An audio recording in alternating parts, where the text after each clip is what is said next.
Hello guys, welcome to Monkey DFIC. So in this video, we will see what if Luffy joined Blackbeard's crew.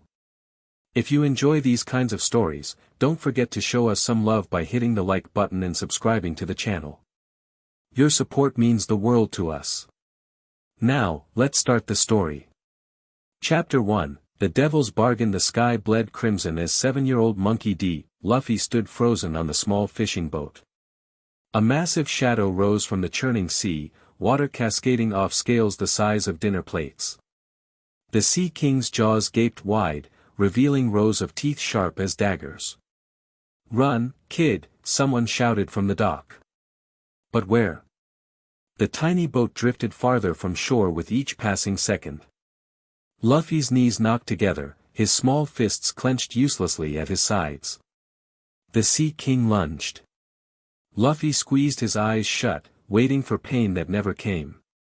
Instead, a thunderous impact shook the boat. When he opened his eyes, a mountain of a man stood before him, his back a shield between Luffy and certain death. Zihahaha.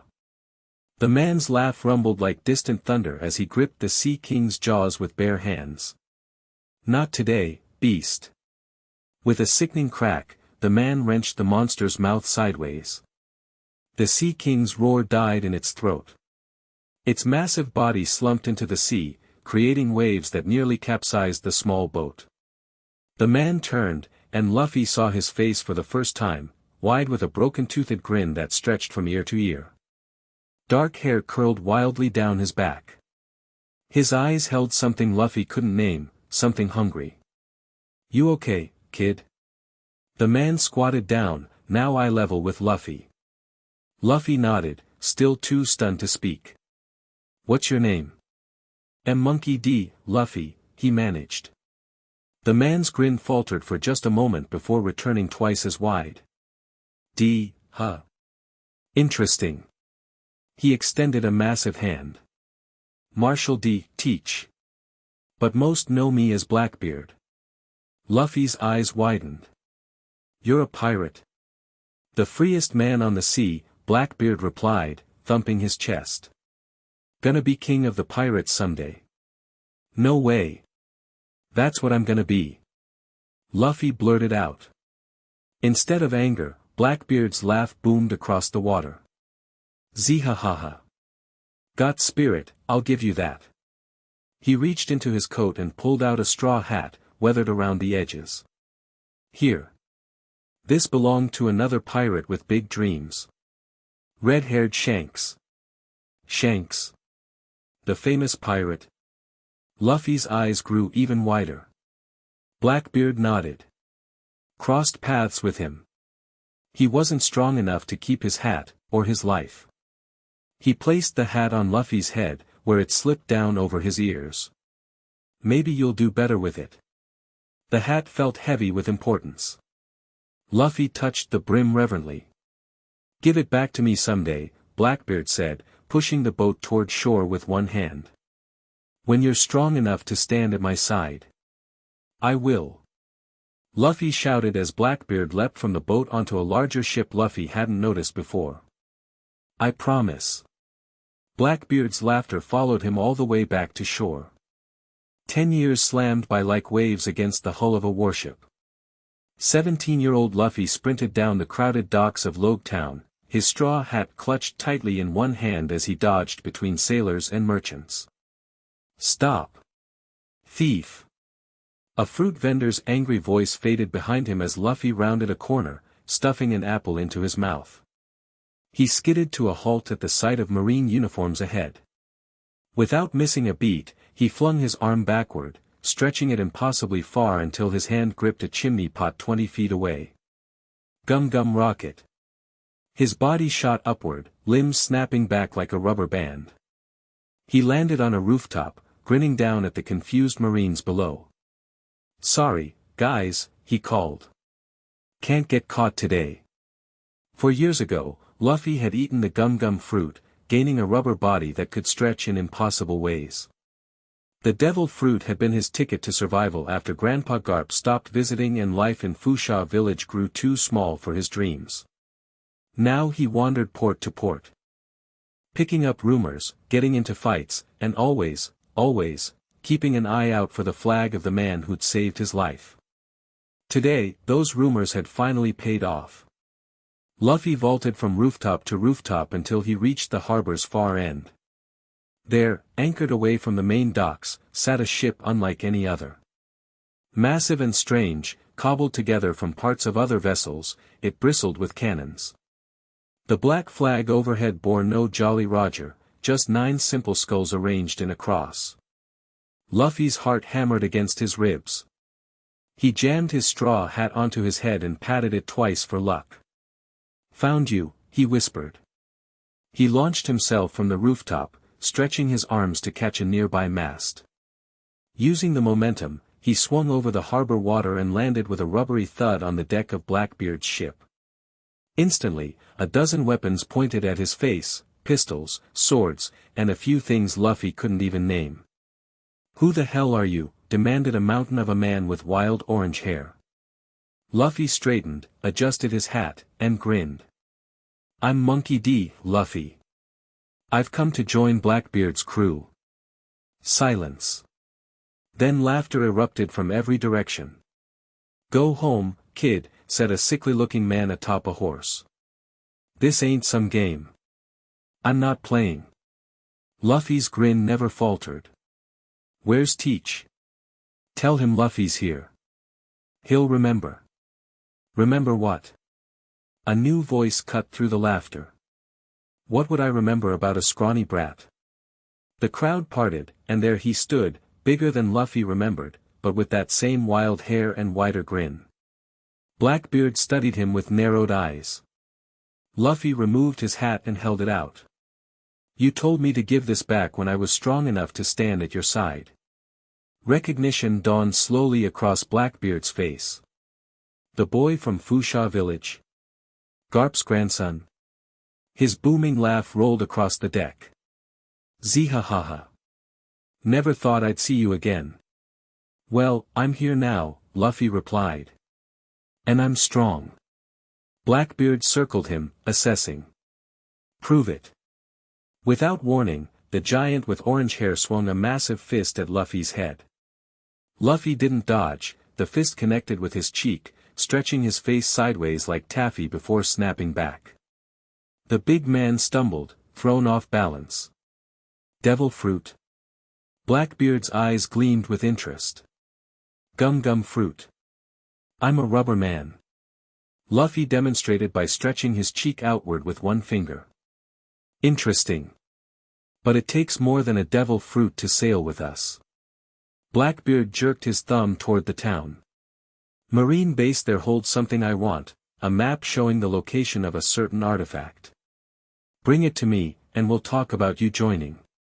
Luffy slapped his hat back on his head. "Consider it done." "Burgess," Blackbeard addressed the orange-haired giant, "go with him. Make sure he doesn't mess up." "Captain, you can't be serious," Burgess began. "I want to see what the kid can do," Blackbeard interrupted. "Go." The marine base stood 3 stories tall near the center of Logetown, its white walls gleaming in the afternoon sun. 2 marines guarded the main entrance, rifles held across their chests. "So what's the plan?" Burgess growled from their hiding spot in an alley across the street. Luffy scratched his head. "Go in, find the map, get out." Burgess slapped a hand over his face. "That's not a plan, that's a goal, idiot. Planning's boring." Luffy bounced on his toes. "Besides, I work better on the fly." Before Burgess could respond, Luffy strolled directly toward the front entrance. "Oi!" Burgess hissed. "Get back here." The guards tensed as Luffy approached. "Halt. Identify yourself." Luffy smiled brightly. "I'm looking for the bathroom."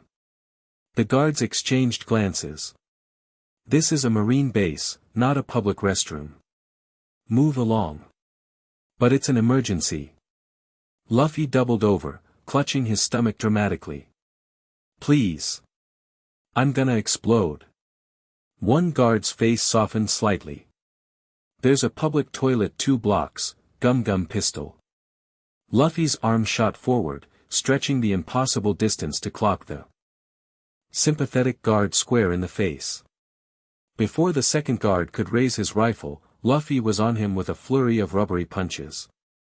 Both Marines dropped unconscious to the ground.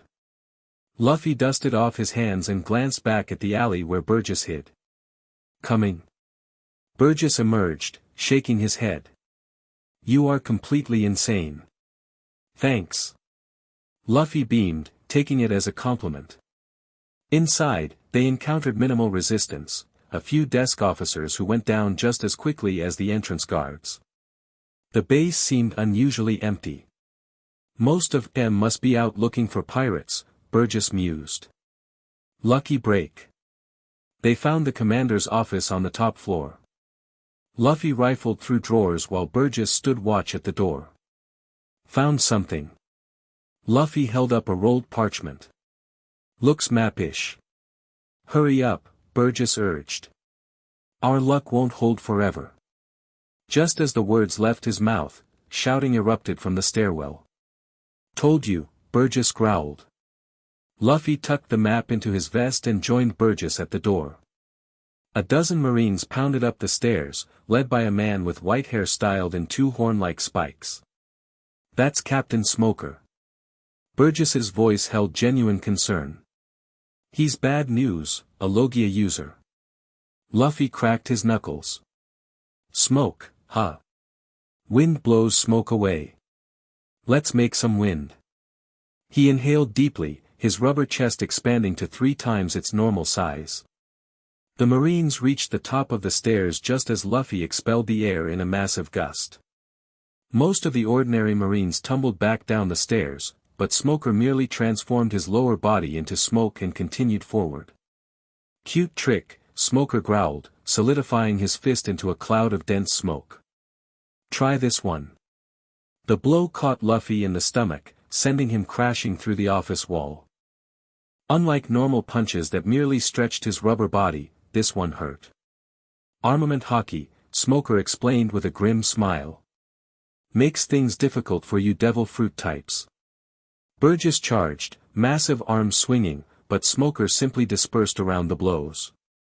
Luffy pulled himself from the rubble, eyes narrowed in concentration. Gum Gatling.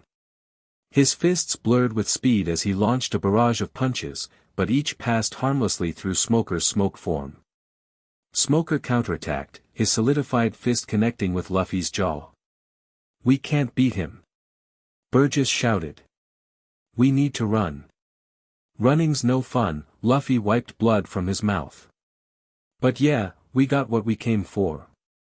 He grabbed Burgess by the collar and dashed to the window, smashing through glass with his shoulder. Gum balloon. Inhaling sharply, Luffy inflated his body into a massive round ball, cushioning their 3-story fall. They bounced once on impact, then Luffy returned to normal, dragging a disoriented Burgess to his feet. Move it. Luffy urged, pulling the bigger man along as Smoker appeared at the broken window above. They sprinted through alleyways and side streets, doubling back and changing direction repeatedly until they finally lost their pursuers. Panting, they stopped in a narrow space between warehouses near the harbor. You, Burgess gasped, bent over with hands on knees, are completely insane. You said that already, Luffy grinned, pulling out the map. It was singed at the edges from their escape, but otherwise intact. Burgess straightened up, eyeing Luffy with newfound respect. Not bad, for a rookie. I told you I was strong. Strong enough to escape. Not strong enough to win. Burgess started walking toward the harbor. That's an important difference. Luffy frowned at Burgess's back. I could have taken him with more time. Sure, kid. Keep telling yourself that. Blackbeard examined the map under lamplight in his cabin, his face splitting into a wide grin. Perfect. This is exactly what we need. Luffy stood proudly, arms crossed over his chest. The rest of Blackbeard's inner circle crowded the cabin, eyeing him with varying degrees of suspicion. So am I in? Luffy asked. Blackbeard folded the map carefully. You got what I asked for. That earns you a chance, at least. He introduced his crew one by one. Jesus Burgess, the champion. Van Augur, the sniper whose eyes never seemed to blink. Doc Q, the sickly physician who rode a horse as sickly as himself. Lafitte, the silent navigator with wings hidden beneath his coat. And finally, Stronger, Doc Q's horse, officially considered a crew member. We sail at dawn, Blackbeard announced. The Marines will be looking for us now. Where we headed, Captain? Augur asked, voice soft as a whisper. Blackbeard tapped the map. Whisper Island. There's an artifact there that belonged to the Ancient Kingdom, a weapon that could change everything. Ancient Kingdom? Luffy cocked his head. Like from the Void Century? The room went silent. Every eye turned to him. Blackbeard leaned forward. What do you know about the Void Century, boy? Luffy shrugged. Just stories Grandpa Garp let slip sometimes. He said the world government erased 100 years of history to hide something important. Smart man, your grandfather, Blackbeard murmured. Though I'm surprised a Marine would share such things. He was always a lousy secret keeper after sake, Luffy replied with a grin. Blackbeard's laughter filled the cabin. I'm starting to think you might be useful after all, Monkey D. Luffy. Dawn painted the horizon gold as the Blackbeard pirates slipped from Logetown Harbor. Luffy stood at the rail, watching the town shrink into the distance. His new life had begun. The ship, which he learned was called the Black Maria, carved through the waves with surprising grace despite its cobbled-together appearance. Over the next few days, Luffy learned the rhythms of life aboard a pirate vessel, standing watch, securing lines during storms, and avoiding Doc Q's constant offerings of mysteriously apples that left half the crew violently ill. Testing your luck, Doc Q wheezed when Luffy questioned him about it. Life's a gamble, boy. Sooner you learn that, better off you'll be. Burgess became Luffy's reluctant training partner after witnessing his devil fruit abilities. Their sparring sessions drew crowds on deck, Luffy's rubber limbs stretching in impossible attacks while Burgess countered with raw power. You're still telegraphing your moves, Burgess complained after knocking Luffy flat for the 5th time. Your arms stretch too slowly. Anyone with decent observation skills can dodge. Then I'll get faster, Luffy replied, bouncing back to his feet. By the 3rd day, even Van Augur had begun offering pointers, teaching Luffy to focus his attacks more precisely.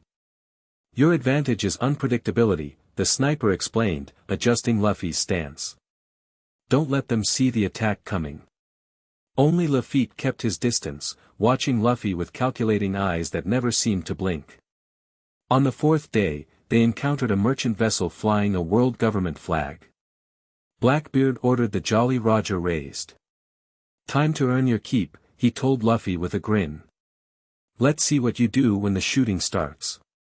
The merchant ship spotted them quickly, trying to change course, but the Black Maria was faster. As they drew alongside, Marines hidden among the cargo revealed themselves, raising rifles. It's a trap. Burgess shouted. Gunfire erupted across both decks. Luffy dodged bullets easily, his rubber body letting them bounce harmlessly away. He launched himself across the gap between ships, landing among startled Marines. Gum Gum Whip. His legs stretched in a wide arc, sweeping 3 Marines overboard in one move. Across the gap, Blackbeard's crew fought with brutal efficiency. Burgess crushed opponents with devastating wrestling moves. Augur's rifle never missed, each shot finding its mark despite the rolling of the ships. Doc Q swung a massive scythe from horseback, looking half dead himself yet somehow cutting down Marines with precision. And Blackbeard. Blackbeard stood in the center of the Black Maria's deck, arms spread wide as darkness literally flowed from his body. Marines who came too close screamed as they were pulled into the inky blackness, then ejected broken and unconscious. Devil fruit, Luffy whispered in awe. His momentary distraction cost him. A Marine officer slashed at his back, drawing a line of blood. Luffy spun, narrowly avoiding a second slash. "Focus, rubber boy." The officer grinned, revealing filed teeth. "I'm Lieutenant Shiger of Marine Special Forces. Your bounty will earn me a nice promotion." "I have a bounty?" Luffy asked, genuinely surprised. 30 million berries. Not bad for a rookie. Shiger lunged, sword whistling through the air. Luffy twisted away, the blade passing through empty space. Gum Gum pistol. His fist shot forward, but Shiger parried with the flat of his blade, slicing Luffy's extended arm in the process. Pain lanced up to his shoulder. "See prism stone coating," Shiger explained, gesturing to his blade's edge. "Hurts, doesn't it?" Luffy gritted his teeth. Regular weapons couldn't cut rubber, but sea prism stone negated devil fruit powers on contact. He needed a new approach. Glancing around, Luffy spotted a fallen Marine's rifle. He dove for it, rolling under Shiger's slash and coming up with the weapon in hand. Not to shoot, Luffy had never been good with guns. Instead, he gripped it by the barrel and stretched his arm backward. Gum Gum rifle hammer. He released the tension in his arm, adding the rifle's weight and hardness to his rubber fist's momentum. The makeshift weapon caught Shiger under the chin, lifting him off his feet and sending him crashing into the ship's mast. "Not bad, kid." Blackbeard called from across the gap. "Finish it." The remaining Marines, seeing their lieutenant fall, threw down their weapons. Blackbeard's crew swarmed the merchant vessel, looting supplies and valuables. Luffy found himself standing over the unconscious Shiger, unsure what "finish it" meant exactly. Lafitte appeared at his side, silent as a ghost. "Captain expects you to kill him," he said, voice cultured and eerily calm. "Prove your commitment." Luffy frowned. "He's already beaten. What's the point?" "Dead men tell no tales," Lafitte replied with a shrug. "But do as you will. I merely convey the captain's expectations." Luffy knelt beside Shiger, checking his pulse.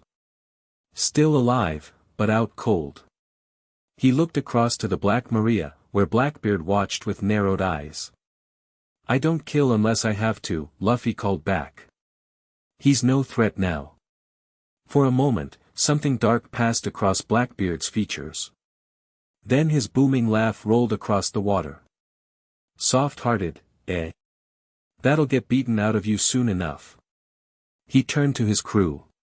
"Take what we need and sink her." Luffy rejoined the others as they stripped the merchant vessel of food, medicine, ammunition, and a chest of gold bearing the world government seal.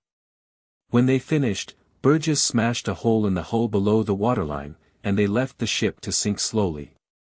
"What about the crew?" Luffy asked as they sailed away. "They've got lifeboats," Blackbeard replied dismissively.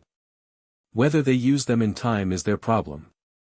Back aboard the Black Maria, the crew celebrated their haul with rum and song. Luffy found himself drawn into their revelry despite the uneasiness in his stomach. These weren't the noble pirates of his childhood stories, but they were free, answering to no one, taking what they wanted. Isn't that what being Pirate King meant? Freedom without limits? Later, when most of the crew had passed out from drink, Blackbeard summoned Luffy to his cabin. "You fought well today," Blackbeard said, pouring 2 glasses of rum. "But you hesitated." "I don't kill without reason," Luffy replied, accepting the drink. "Reason?" Blackbeard chuckled. "They're Marines. That's reason enough. My grandpa's a Marine. He's a good man." "Is he?" Blackbeard leaned forward. "The Marines serve the world government, and the world government hides the truth from everyone. They decide what's history and what's forgotten." He tapped the ancient map spread on his desk. "They'll kill to keep their secrets. So we kill them first." Luffy sipped his rum, considering. "What's on Whisper Island that's so important?" Blackbeard's eyes gleamed in the lamplight. A road poneglyph. A what? One of 4 special stones that point the way to the greatest treasure in the world. Blackbeard traced a path on the map with one thick finger. Raftel, the final island, where Gold Roger hid the One Piece. The One Piece. Luffy whispered, eyes wide. The key to becoming Pirate King. Exactly. The world government has spent centuries trying to destroy these stones. They don't want anyone reaching Raftel and learning what Roger knew, the truth about the Void Century. What truth? Blackbeard's grin widened. That's what we're going to find out, boy. Together. He raised his glass. To the future Pirate King. Luffy hesitated only a moment before clinking his glass against Blackbeard's. To freedom. Whisper Island loomed from the morning mist like a crouching beast, all jagged cliffs and dense jungle. No port, no signs of habitation, just wilderness untouched by civilization. Doesn't look like much, Burgess commented as they dropped anchor in a sheltered cove. Appearances deceive, Lafitte replied softly. This island has been avoided by sailors for centuries. Local legends speak of ghosts who whisper madness into the ears of any who step ashore. Superstitious nonsense, Van Augur scoffed. Perhaps, Lafitte conceded. But rumors often contain seeds of truth. Blackbeard divided them into 2 teams. He would lead Burgess and Doc Q inland along the main route indicated on the map. Luffy would accompany Augur and Lafitte along a secondary path as backup. If we're not back by nightfall, Blackbeard instructed, assume something went wrong and come looking. Otherwise, stay with the ship. Why split up? Luffy asked. Insurance. Blackbeard clapped a massive hand on Luffy's shoulder. If one team runs into trouble, the other completes the mission. They separated at the tree line, Blackbeard's group hacking through dense undergrowth while Luffy's team followed a narrow animal trail that wound along a ridge. For hours, they trekked in silence broken only by the calls of unseen birds and the buzz of insects. So, Luffy said, desperate to break the quiet, how'd you guys join Teach's crew? Augur, walking ahead, didn't even turn around. That's not a story for casual telling. We all have our reasons, Lafitte added more diplomatically. The captain sees potential that others miss. Like what? Like your lineage. Lafitte's smile never reached his eyes. The captain has particular interest in those who carry the will of D. Luffy stopped walking. How do you know about that? Your name is hardly a secret. Monkey D. Luffy, grandson of marine hero Garp. The captain has known who you were from the moment he pulled you from that fishing boat. Wait, you're saying he saved me on purpose? That wasn't just luck.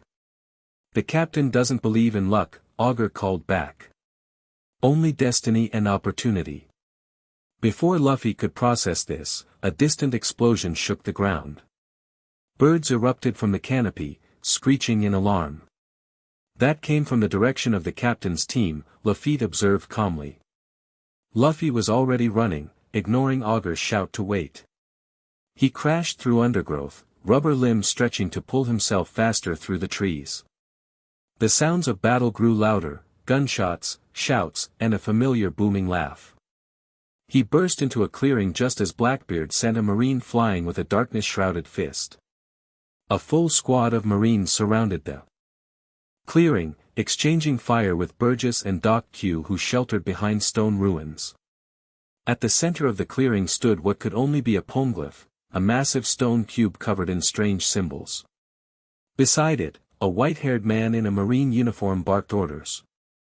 Vice Admiral Biscuit, Augur whispered, appearing silently beside Luffy. This is unexpected. How'd they know we were coming?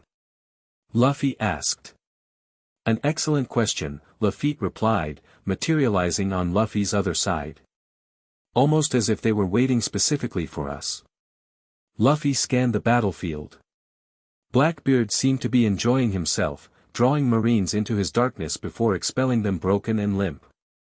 Doc Q swung his scythe from horseback, though both he and Stronger looked ready to collapse. Burgess grappled with 3 Marines at once, his massive strength keeping them at bay. But Vice Admiral Biscuit remained untouched, watching the chaos with calculating eyes. "I don't like this," Luffy muttered. "Something's wrong." As if confirming his suspicion, Biscuit suddenly raised a hand.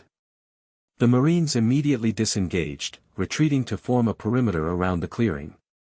"Marshal D. Teach," Biscuit called, voice carrying easily over the battlefield. "I expected better from a man of your ambition." Blackbeard straightened, darkness still swirling around his fists. "And I expected better security for something this valuable, Vice Admiral." "Oh, this?" Biscuit patted the poneglyph casually. "This is merely bait. The real prize is you." In that instant, the ground beneath Blackbeard erupted. Sea prism stone chains shot upward, wrapping around his limbs with startling speed. Blackbeard roared in pain and surprise as the chains tightened, negating his devil fruit powers. "Now!" Augur raised his rifle, sighting on Biscuit. Luffy was already moving, rubber legs propelling him high into the air. Gum Gum Rocket. He crashed into the midst of the Marines surrounding Blackbeard, scattering them with the impact. Burgess roared and charged Biscuit directly, while Doc Q wheeled stronger toward the chained Blackbeard. "Get these off me!" Blackbeard growled, struggling against the sea prism stone. Doc Q swung his scythe at the chains, but the blade bounced off harmlessly. Too strong.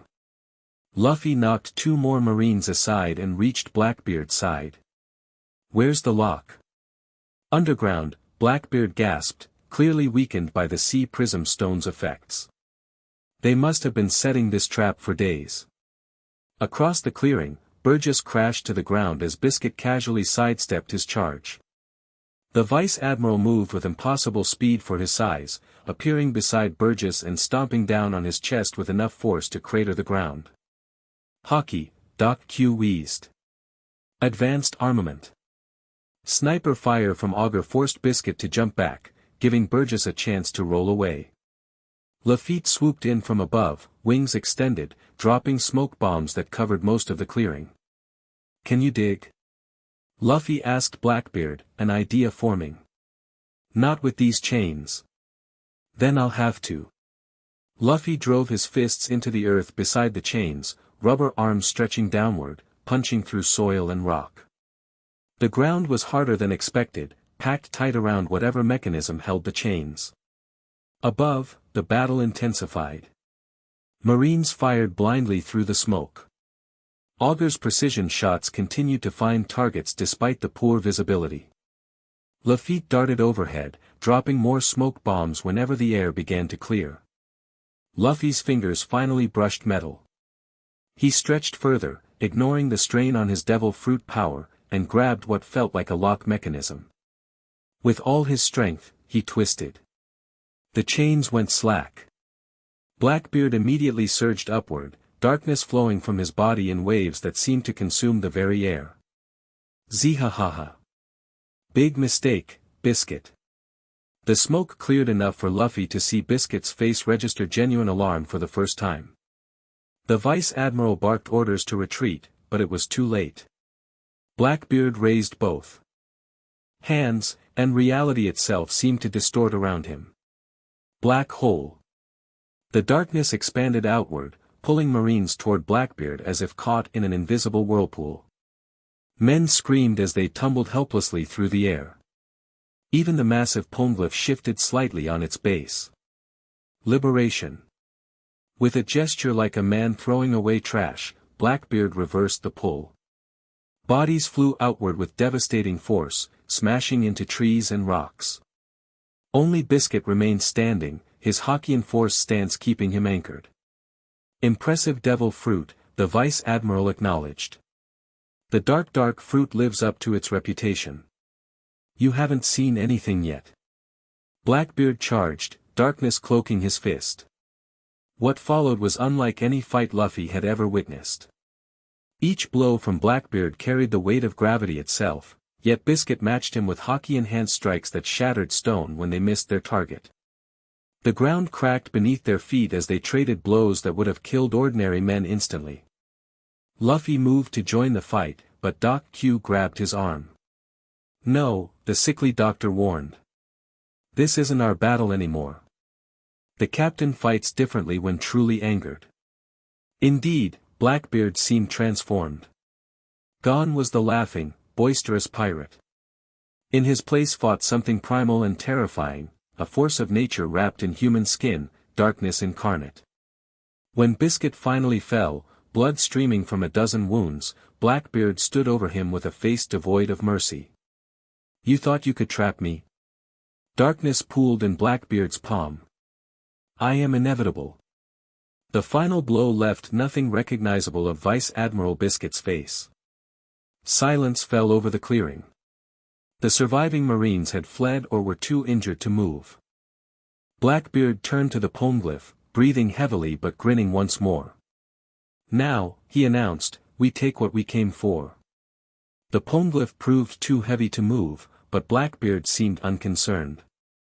He produced a thick sheet of special paper and pressed it against the stone's surface, creating a perfect impression of the strange symbols. "Can you read it?" Luffy asked, peering at the markings. "No one can except the scholars of O'Hara," Blackbeard replied. "And the world government slaughtered them all 20 years ago." "Then how, all in good time?" Blackbeard carefully rolled the rubbing and stowed it in a waterproof tube. "We have what we need. Let's go before reinforcements arrive." They retreated to the ship, Burgess limping from his fight with Biscuit, Doc Q looking more dead than alive. Only Blackbeard seemed energized, despite his wounds. As the Black Maria pulled away from Whisper Island, Luffy stood at the rail, watching the cursed place recede into the distance.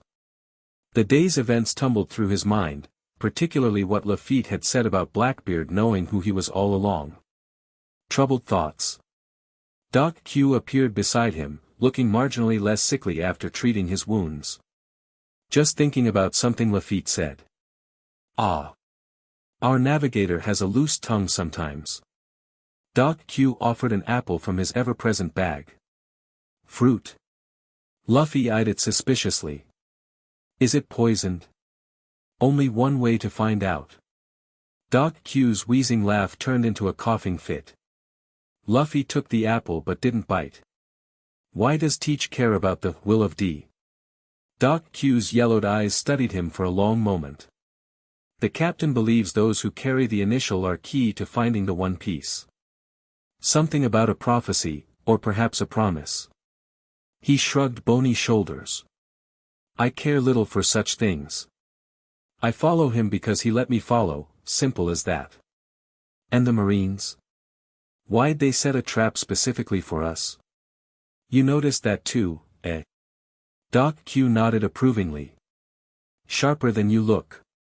"Yes, they knew we were coming. Question is, who told them?" Before Luffy could respond, a shout came from the crow's nest. "Ship approaching. Marine colors." The peaceful moment shattered as the crew rushed to battle stations. Through his spyglass, Van Augur identified their pursuer, a marine warship moving with unnatural speed. "It's cutting through the water like the sea itself is pushing it," the sniper reported. "Never seen anything like it." "I have," Blackbeard growled. "That's Vice Admiral Delgado, he ate the wave fruit. Controls water currents." The marine ship gained rapidly, riding a visible swell that propelled it forward like a surfboard on a breaking wave. Soon, they could see figures on deck, Marines manning cannons, and at the prow, a tall figure with waist-length green hair billowing in the wind. "Can we outrun them?" Luffy asked. Blackbeard spat over the rail. "No. But we can outfight them." "They outnumber us 5-1, Burgess objected. "Numbers mean nothing against the right power." Blackbeard turned to Luffy. "Time to prove your worth again, boy." Cannon fire erupted from the marine ship, most shots falling short but sending geysers of water high into the air. Van Augur returned fire, his rifle dropping Marines one by one despite the distance and the rolling of the ships. They'll be in boarding range in minutes, Luffy observed calmly. Perfect. Blackbeard grinned. Luffy, with me at the stern. The rest of you, prepare for close combat. As the marine ship closed the gap, Luffy could see Vice Admiral Delgado clearly, a lean man with sharp features and eyes like chips of ice. He stood with arms outstretched, literally pulling the sea to his command. Devil fruits that control elements are among the most powerful, Blackbeard explained as they waited. But they all have weaknesses. What's his? Watch and learn. Blackbeard planted his feet wide as the marine ship approached boarding distance. Darkness began to pool around him, spreading across the deck. Get ready to hit him with everything you've got. The marine ship drew alongside, grappling hooks flying across the gap. Vice Admiral Delgado raised his hands, and a massive wave began to form beside the Black Maria, threatening to capsize them completely. Now. Blackbeard thrust both hands forward. Black vortex. The darkness shot outward, engulfing the rising wave and, impossibly, drawing it inward. Water, marines, and parts of their ship began to spiral toward Blackbeard as if caught in a whirlpool of darkness.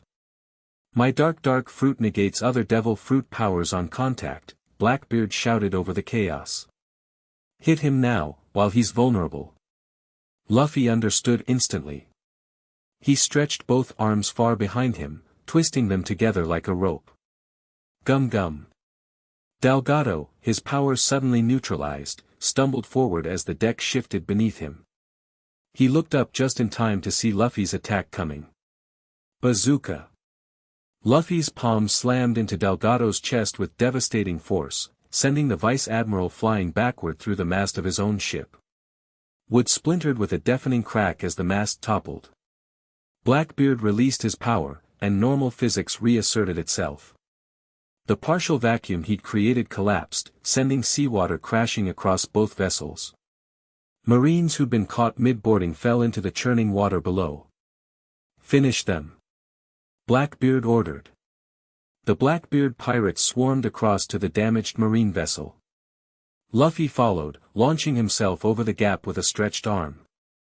He landed among confused and leaderless marines, many still reeling from watching their Vice Admiral defeated so easily.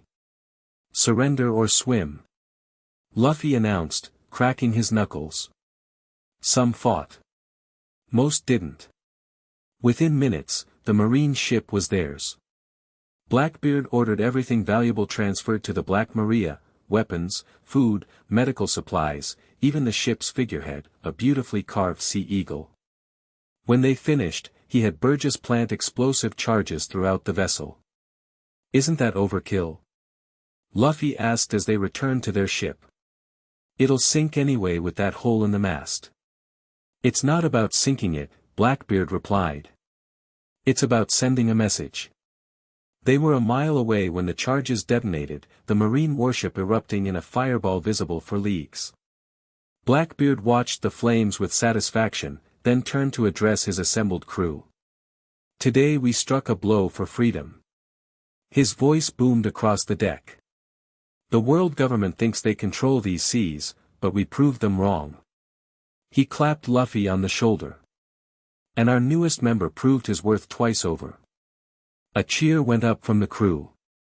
Luffy found himself grinning despite the knot of unease in his stomach. This wasn't how he'd imagined pirate life, but the thrill of battle and victory was undeniable. Later, as the crew celebrated below deck, Luffy slipped away to the bow. The stars shone bright overhead, unmarred by the smoke still visible on the horizon. Not joining the festivities?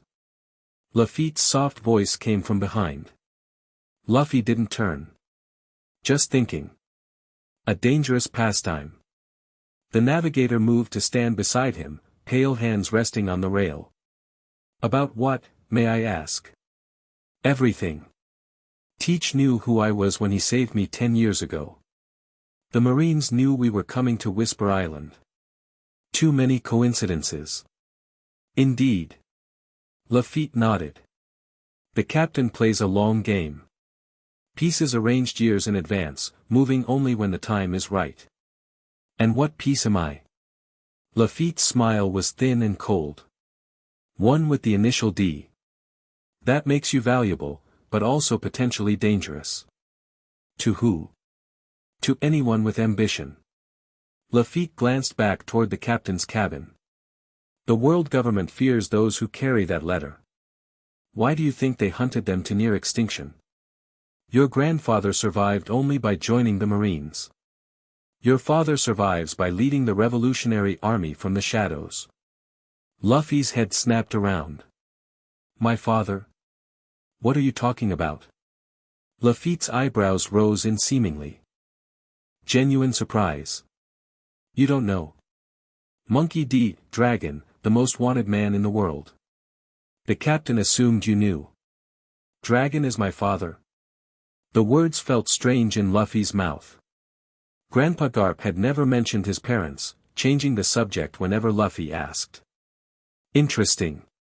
Lafitte studied him with new intensity.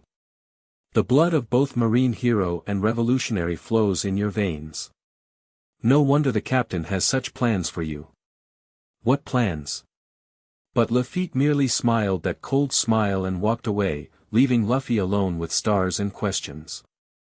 2 weeks passed aboard the Black Maria. They raided 3 more ships, 2 merchant vessels and a small marine patrol boat, adding to their growing hoard of treasure and supplies.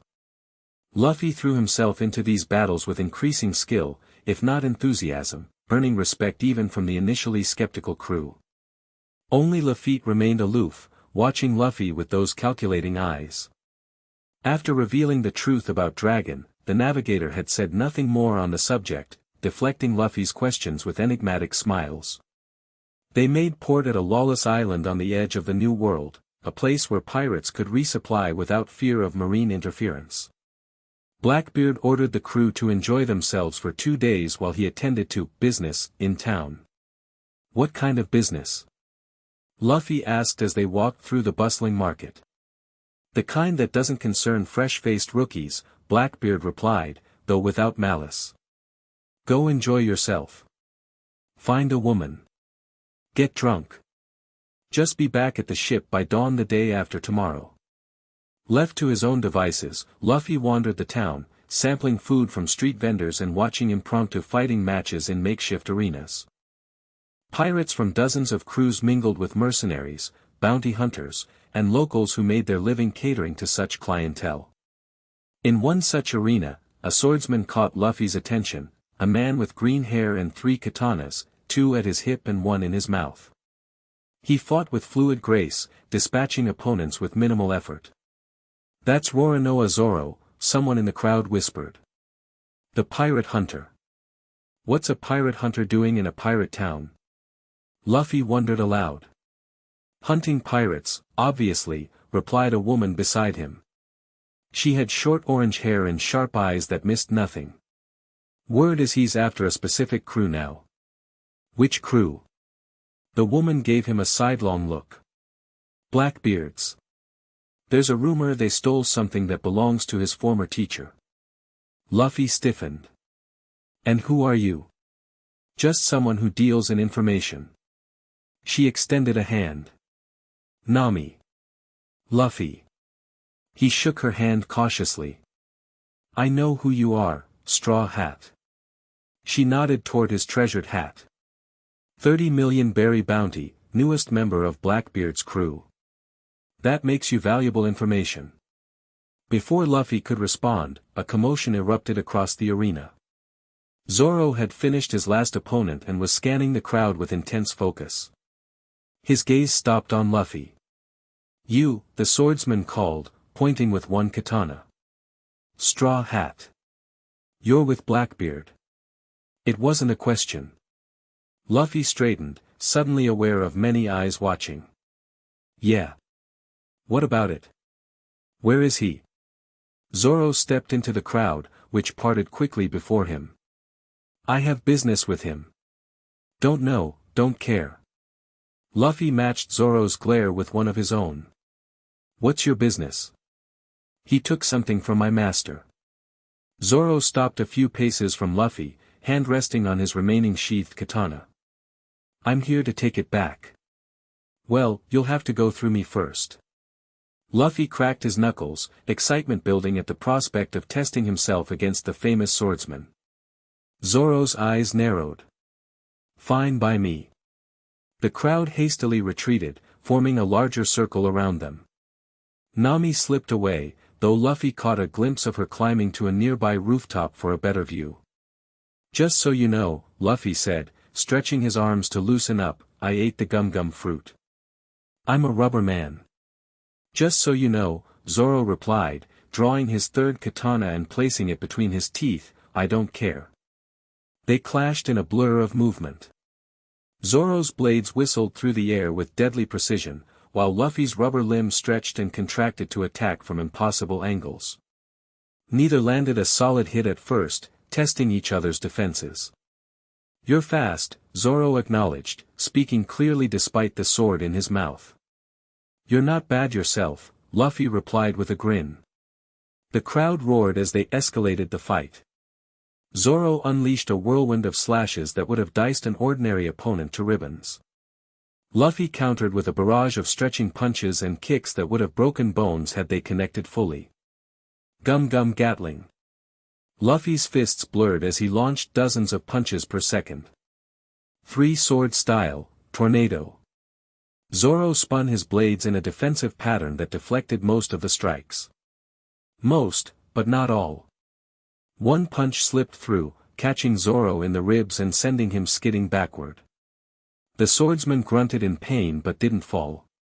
First blood to you, Zoro acknowledged, a new respect in his eyes. But this ends now. Three-sword style, onigiri. He lunged forward, all three swords positioned for a devastating crossing slash. Luffy, instead of dodging, inflated his body like a balloon. Zoro's blade struck rubber and bounced back, throwing him off balance. Gum-gum bazooka. Luffy's palm slammed into Zoro's chest, sending the swordsman crashing through a market stall. The crowd went wild. Zoro emerged from the wreckage, blood trickling from his mouth but grinning fiercely. Not done yet, Straw Hat. They prepared to clash again when a new voice cut through the clamor. That's enough. The crowd parted. To reveal Blackbeard, flanked by Burgess and Augur. His expression was unreadable as he surveyed the scene. Captain, Luffy straightened, suddenly uncertain. Was fighting in town against orders? Teach, Zoro spat the name like a curse. Finally showing your face. Blackbeard chuckled. Roronoa Zoro. I heard you were looking for me. Something about your master's property? The Wado Ikemanji. Zoro pointed to his white-handled katana. Its sister sword, Katetsu, was stolen from Master Kushiru's dojo 3 months ago. By your crew. Blackbeard's eyebrows rose. Serious accusation. Any proof? Your navigator was identified. The pale man with the top hat. Lafitte does have a distinctive appearance, Blackbeard acknowledged. But that's hardly proof. Return the sword, Zoro demanded, or die where you stand. The threat hung in the air, absurd in its boldness. Blackbeard, a pirate with a bounty over 300 million berries, faced down by a rookie swordsman. Yet something in Zoro's stance suggested this wasn't mere bravado. To everyone's surprise, Blackbeard laughed. I like your spirit, Roronoa. Reminds me of this one. He jerked a thumb toward Luffy. Tell you what, we do have the sword. But I didn't authorize its taking. Lafitte has collecting habits. Then return it. Not that simple. Blackbeard crossed his massive arms. That sword is valuable, and I'm a pirate, not a charity. How about this? Luffy here seems to enjoy fighting you. Finish your match. If you win, you get the sword. If he wins, you join my crew. What? Luffy and Zoro exclaimed simultaneously. I have no interest in joining any crew, Zoro growled. Then win, Blackbeard replied simply. Luffy, you okay with these terms? Put on the spot, Luffy nodded slowly. The fight had been exhilarating, and he was confident in his abilities. Fine by me. Zoro considered for a long moment, then nodded curtly. For Kitetsu, I accept. The crowd, which had gone quiet during this exchange, erupted in fresh excitement. Bets changed hands rapidly as the fighters retook their positions. No holding back this time, Zoro said, readying his blades. Wouldn't dream of it. Luffy bounced on the balls of his feet, body humming with anticipation. What followed was no longer a test but a true battle. Zoro moved with newfound intensity, his blades creating actual wind pressure with each slash. Luffy matched him with increasingly creative uses of his rubber powers, turning his body into weapons that defied conventional fighting logic. Blood was drawn on both sides. Zoro's swords finally found purchase, leaving shallow cuts across Luffy's rubber skin. Luffy's fists broke through Zoro's guard repeatedly, leaving bruises that would last weeks. As the fight dragged on, a strange feeling grew in Luffy's chest, not fatigue or pain, but a sense of rightness. Fighting Zoro felt natural, as if they'd known each other for years instead of minutes. In another life, Luffy thought fleetingly, they might have been friends rather than opponents. The end came suddenly. Zoro, breathing heavily but eyes still fierce, gathered himself for a final attack. 3-sword style secret technique, 3,000 worlds. Luffy recognized the attack for what it was, Zoro's ultimate technique, capable of cutting through steel. He had one counter. Gum gum. Luffy twisted his body, building torque like a spring. Storm. They met in the center of the makeshift arena, Zoro's blades flashing like lightning while Luffy's fist struck with the fury of a tempest. For a moment, they seemed evenly matched, a perfect balance of opposing forces. Then Luffy's rubber arm slipped past Zoro's guard, connecting with his temple. The swordsman's eyes rolled back, and he crashed to the ground, swords clattering beside him. Silence fell over the crowd, then erupted in cheers and groans as bets were settled. Blackbeard stepped forward, applauding slowly. Well done, Luffy my boy. As expected of someone I chose personally. Luffy stood over Zoro's unconscious form, victory hollow in his mouth. He fought well. Indeed. Blackbeard nudged Zoro with his boot. And now he's part of our crew, whether he likes it or not. He won't join willingly, Luffy objected. Few worthwhile things come willingly. Blackbeard gestured to Burgess. Take him to the ship. And find Lafitte, tell him to bring the Kitetsu. We have a new swordsman to equip. As Burgess hefted Zoro's limp form over one shoulder, Luffy caught a glimpse of orange hair in the dispersing crowd. Nami watched with calculating eyes before disappearing down an alley. Something told Luffy this wouldn't be the last he saw of her. Back aboard the Black Maria, Zoro was locked in the brig to await his awakening. Luffy found himself uneasy with the arrangement but kept his thoughts to himself. They set sail before dawn, leaving the lawless port behind. 3 days passed. Zoro refused food and spoke to no one except to repeat his refusal to join the crew. Blackbeard seemed unconcerned, ordering that the swordsman be given water but otherwise left alone. Starvation focuses the mind, he explained when Luffy questioned this treatment. He'll come around. On the 4th day, as Luffy stood watch in the crow's nest, he spotted something on the horizon, a ship flying marine colors, headed straight for them. Marines approaching, he shouted down to the deck. One ship, coming fast. The crew scrambled to battle stations. Blackbeard emerged from his cabin, spyglass in hand. Interesting, he murmured after studying the approaching vessel. That's Smoker's ship. Smoker. Luffy remembered the white-haired captain from Logue Town. He's after us. After you, most likely. Blackbeard grinned. You did wreck his base and steal from under his nose. Man's got a reputation for never giving up a chase. The marine ship closed rapidly, clearly built for pursuit.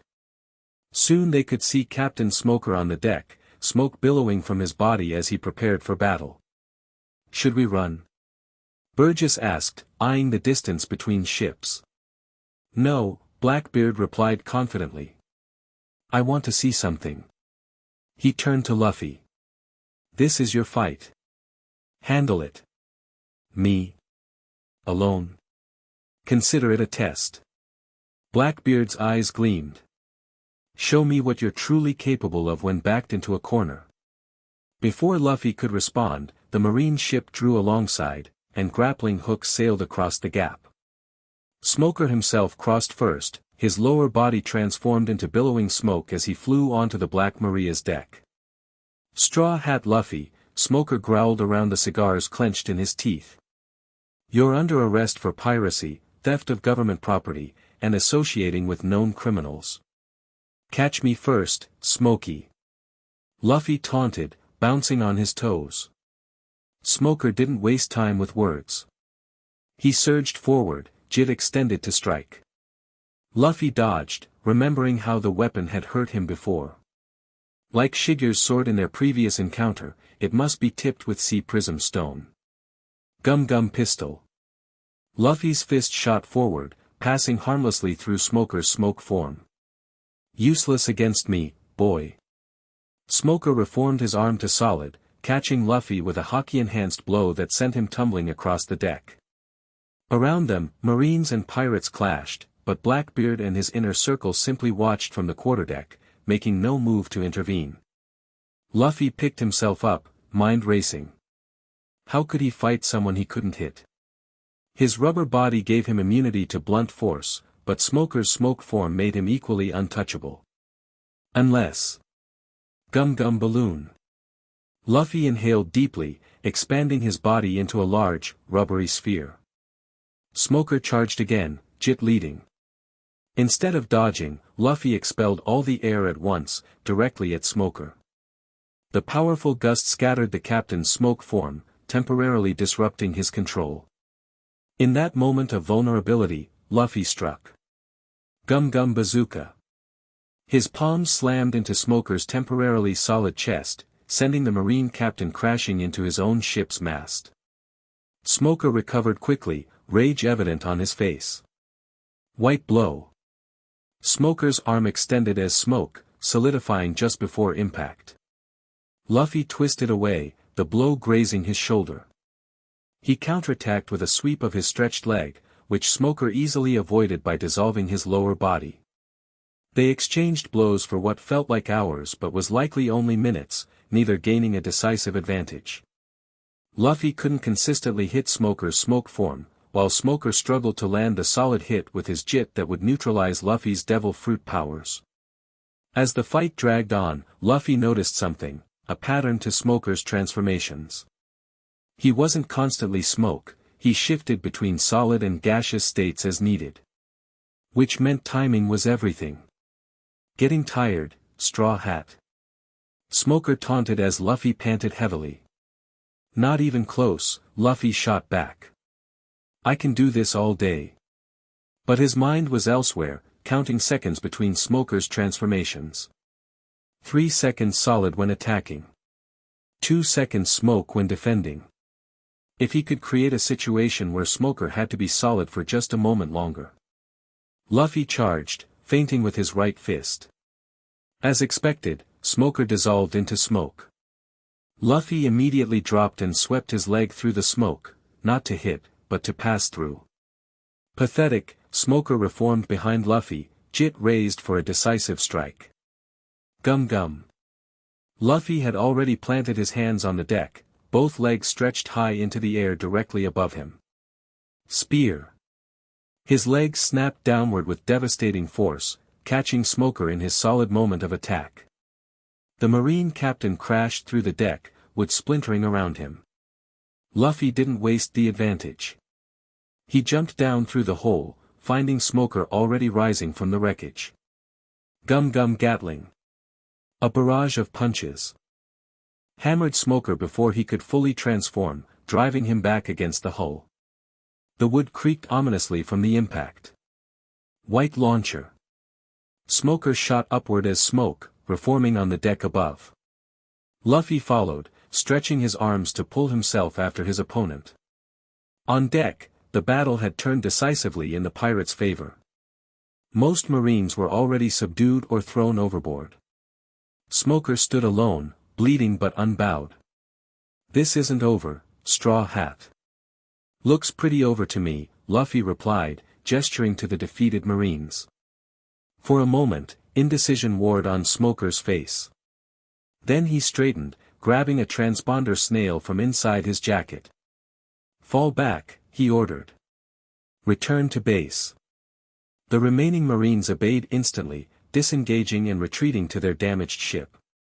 Smoker himself remained, eyes locked on Luffy. "You have potential, kid," he said grudgingly. "Wasted with this crew. Teach is not who you think he is." "I know exactly who he is," Luffy replied, though doubt flickered in his chest. Smoker spat on the deck. "No. You don't." With that, he transformed completely to smoke and shot back to his ship. The marine vessel limped away, clearly in no condition to continue the fight. The Blackbeard pirates cheered their victory, but Blackbeard himself approached Luffy with an appraising look. "Interesting fight," he commented. "You adapted well." "Thanks," Luffy replied, still breathing hard from the exertion. "But I notice you let Smoker retreat. Didn't finish the job." "He was beaten. No need to kill him." Blackbeard's eyes narrowed slightly. "That softness will get you killed someday, boy." He clapped Luffy on the shoulder, perhaps harder than necessary. "Still, you proved yourself again. I made the right choice with you." As repairs began on the damaged deck, Lafitte approached Luffy with a damp cloth. "For your cuts," the navigator explained. "Smoker got you a few times." "Thanks." Luffy hadn't even noticed the wounds in the heat of battle. The captain was impressed, Lafitte continued, voice low enough that only Luffy could hear. "But concerned as well." "About what?" "Your hesitation to kill. He believes it shows weakness." "And what do you believe?" Lafitte's smile was enigmatic as ever. "I believe that mercy can be a strategy as much as cruelty. Though I wouldn't recommend testing the captain's patience too often." "Noted," Luffy replied dryly. "One more thing," Lafitte added as he turned to go. "Our prisoner has been asking for you." "Zoro." "Why? Why don't you ask him yourself?" The brig was dark and damp, tucked into the bowels of the ship where seawater occasionally leaked through the hull during storms. Zoro sat cross-legged on the floor, back straight despite 5 days without food. All 3 of his swords, including the recovered Kitetsu, sat before him. "Come to gloat?" he asked without opening his eyes as Luffy approached the cell. "Not my style," Luffy replied, settling on a barrel opposite the bars. "Heard you wanted to see me." Zoro opened his eyes then, sharp and clear despite his hunger. "Watched your fight with Smoker. Impressive. You could see that from down here. There's a grate." Zoro nodded toward a small opening in the ceiling that presumably provided air circulation. "Gave me a decent view of the deck. So what do you want?" "Information." Zoro leaned forward slightly. What kind of man is Teach, really?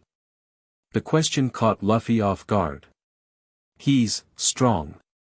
Ambitious. Wants to find the One Piece and become Pirate King." "That tells me his goals, not his character," Zoro pressed. "Would he sacrifice his crew for his ambitions? Does he fight with honor? What lines won't he cross?" Luffy opened his mouth to defend Blackbeard, then closed it, considering. The truth was, he didn't know the answers to these questions.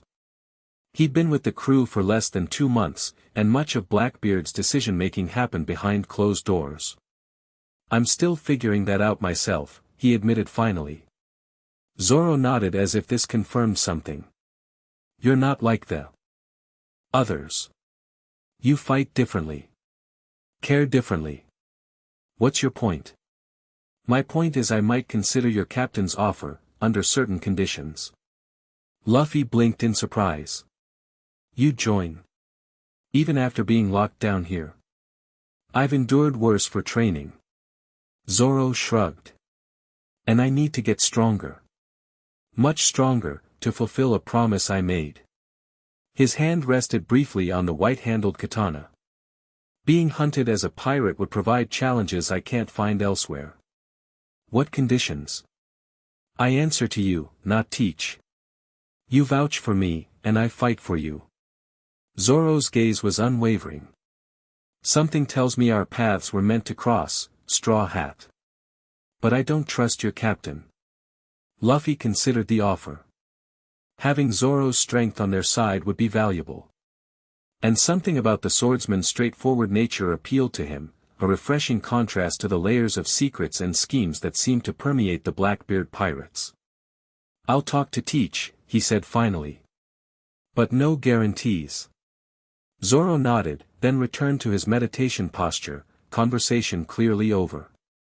As Luffy climbed back to the main deck, his mind churned with questions. Why had Smoker warned him about Blackbeard? Why did Zoro, who'd only just met him, trust him more than the captain? And what had Lafitte meant about mercy being a strategy? The Black Maria sailed onward, cutting through waves toward an uncertain horizon. In the captain's cabin, Blackbeard studied ancient symbols on a stolen rubbing, smiling at secrets only he could see. In the crow's nest, Augur tracked distant ships through his spyglass, reporting none to the crew below. And in the brig, a swordsman waited, 3 blades before him, patience learned through years of discipline. Luffy stood at the rail, watching the endless sea, feeling the weight of the straw hat on his head. Somewhere beyond the horizon lay the truth of what it meant to be Pirate King. Somewhere out there, his father led a revolution while his grandfather served the very government they opposed. And here he stood, caught between worlds, carrying a legacy he was only beginning to understand.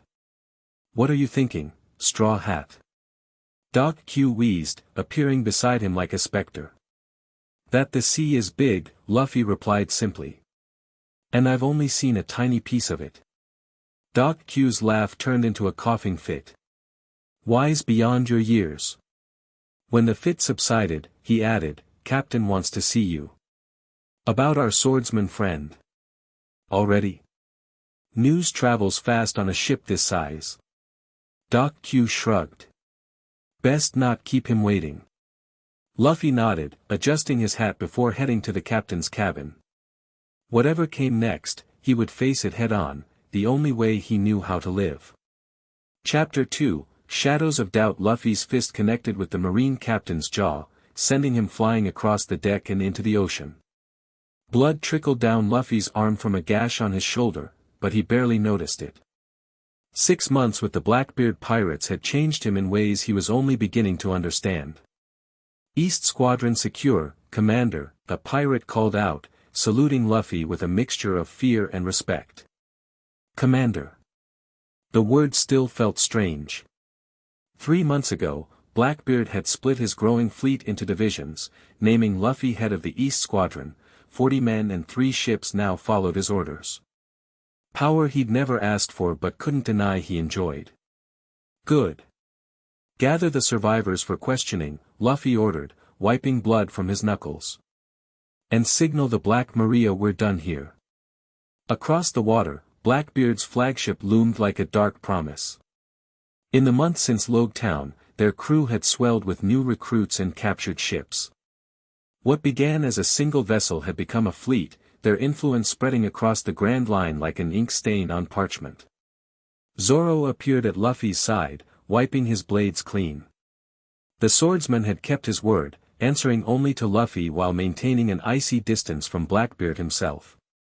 Their arrangement had raised eyebrows among the crew but produced results too impressive for even Blackbeard to question. That Marine captain mentioned O'Hara before you knocked him out, Zoro said quietly. Isn't that the island the world government destroyed? Something about forbidden knowledge. Yeah. Teach has been looking for survivors for months. Luffy glanced at the trembling Marines being herded into the center of the deck. Said they're the only ones who can read the poneglyphs. Zoro sheathed his swords with practiced precision. You believe that's all he wants them for? The question hung between them, loaded with implications neither was ready to voice aloud. 6 months had brought victories and spoils beyond counting, but also questions that multiplied like weeds after rain. Let's find out. Luffy strode toward the captives, adjusting his straw hat against the midday sun. Her name is Nico Robin, Blackbeard announced, slapping a wanted poster onto the table in his cabin. The demon child of O'Hara, only known survivor of the Buster call that wiped her homeland off the map. Luffy studied the poster. A woman with sharp eyes and a cold smile stared back at him. Bounty, 79 million berries. What makes you think she's on Whiskey Peak? He asked. Blackbeard's grin widened. Our marine friends were most informative after proper encouragement. She's working with a group called Baroque Works, secretly run by one of the 7 warlords, Crocodile. The cabin held Blackbeard's inner circle, Luffy and Zoro now among them. Burgess cracked his knuckles eagerly while Lafitte studied the map spread across the table. Doc Q coughed wetly in the corner, looking more corpse-like than usual. You want me to bring her in? Luffy asked, already anticipating the answer. Alive and unharmed, Blackbeard emphasized. She's the only person in the world who can read the ancient language. Damage that brain, and I'll feed you to sea kings. My squadron leaves at dawn, Luffy confirmed, tucking the wanted poster into his vest. As the meeting dispersed, Lafitte lingered behind, those unervingly pale eyes fixed on Luffy. A word of advice, the navigator offered when they were alone. The woman has survived 2 decades with the world hunting her. She's not just dangerous, she's clever. Don't underestimate her because she lacks your physical strength. Luffy nodded. Thanks for the tip. Not a tip, Lafitte corrected. An observation. The captain has staked much on this hunt for the ancient weapons. Failure would be unwise. The implied threat wasn't subtle, but Luffy merely grinned in response. Good thing I don't plan to fail then. Whiskey Peak rose from the morning mist like a collection of giant cacti, its unusual mountains creating the silhouette that gave the island its name. Luffy's flagship, the Dawn Raider, a captured marine vessel he'd renamed, anchored in a hidden cove while Zoro prepared a smaller boat for their approach. Remember, we're bounty hunters, Luffy reminded his small team. Looking to collect on smaller bounties while passing through. Besides Zoro, he'd chosen only 3 others for this mission, a sniper named Karn whose eyes rivaled Van Auger's for sharpness, a former Marine intelligence officer called Wix who knew the art of information gathering, and a quiet woman named Kyra whose devil fruit let her blend into shadows. What if she recognizes you? Wix asked, adjusting his nondescript clothing. Your bounty poster is everywhere now. Luffy tugged his straw hat lower. Then we move to Plan B. Which is? Zoro asked with a raised eyebrow. I wing it. Luffy's grin flashed in the dawn light. Works every time. Zoro sighed but didn't argue.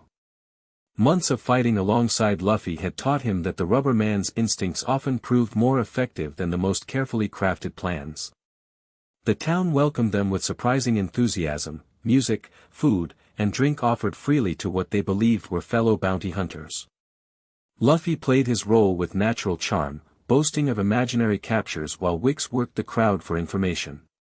Baroque Works runs this island, Wix reported when they regrouped at a noisy tavern. It's a trap for bounty hunters and pirates. They get them drunk, then capture them for their bounties when they pass out. Clever, Zoro muttered, sipping water despite the free-flowing alcohol around them. Any sign of our target? Luffy asked. There's a woman matching her description staying at the mayor's house, Kyra said, materializing from a shadow in the corner. She arrived 3 days ago. Keeps to herself, but I overheard her speaking with someone about the plan moving forward. Luffy nodded.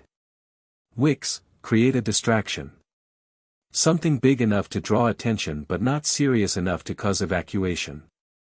Kyra, get as close as you can and confirm it's her. Zoro and I will handle the extraction. Night fell over Whiskey Peak, bringing with it the sounds of celebration turned to snores as bounty hunters succumbed to Dr. Drinks. Luffy and his team, having only pretended to partake, moved through the sleeping town like ghosts.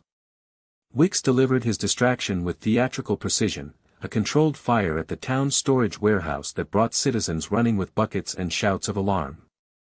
At the mayor's house, Kyra slipped through shadows beneath the door, returning moments later with confirmation. It's her. Second floor, East Room. She's alone, reading. Luffy nodded to Zoro. Let's say hello. They bypassed the front door, Luffy stretching his arms to pull them both onto the second-floor balcony.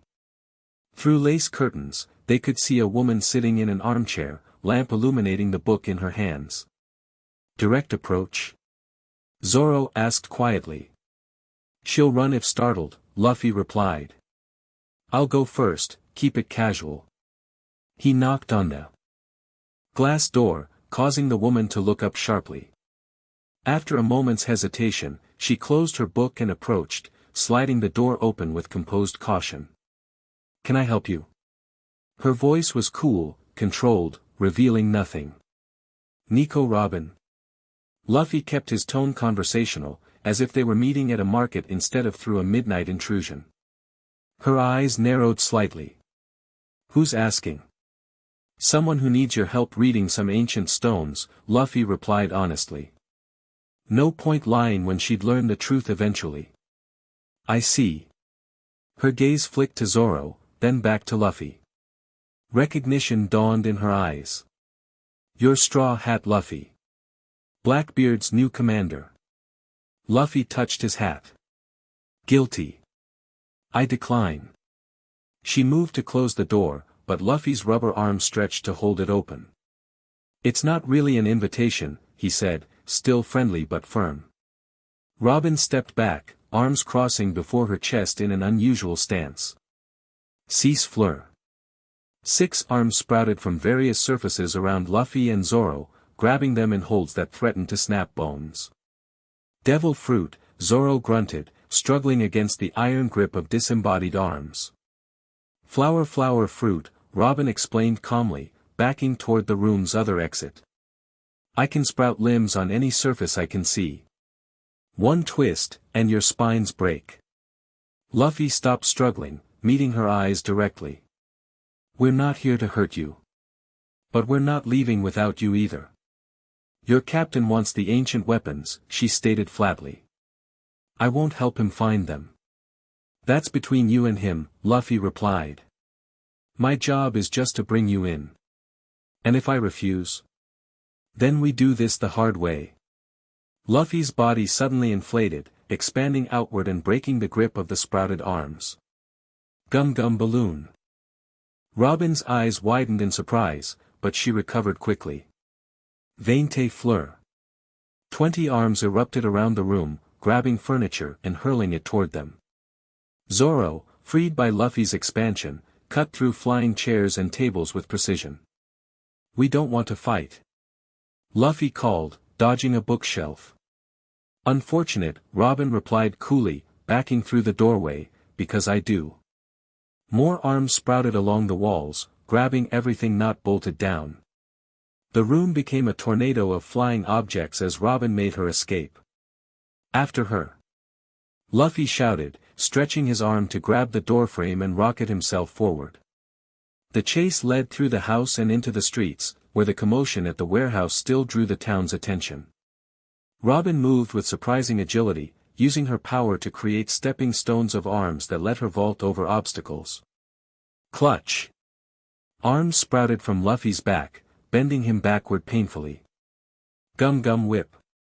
Luffy's leg stretched in a wide arc, forcing Robin to release him as she dodged. She's leading us somewhere, Zoro observed as they pursued her toward the harbor. Yeah, to her escape route, Luffy replied. Not gonna happen. He stretched his arms far behind him, building tension. Gum Gum Bazooka. The attack launched him forward at tremendous speed, cutting off Robin's path to the docks. She skidded to a stop, finding Zoro approaching from behind and Luffy before her. "Surrender," Luffy said simply.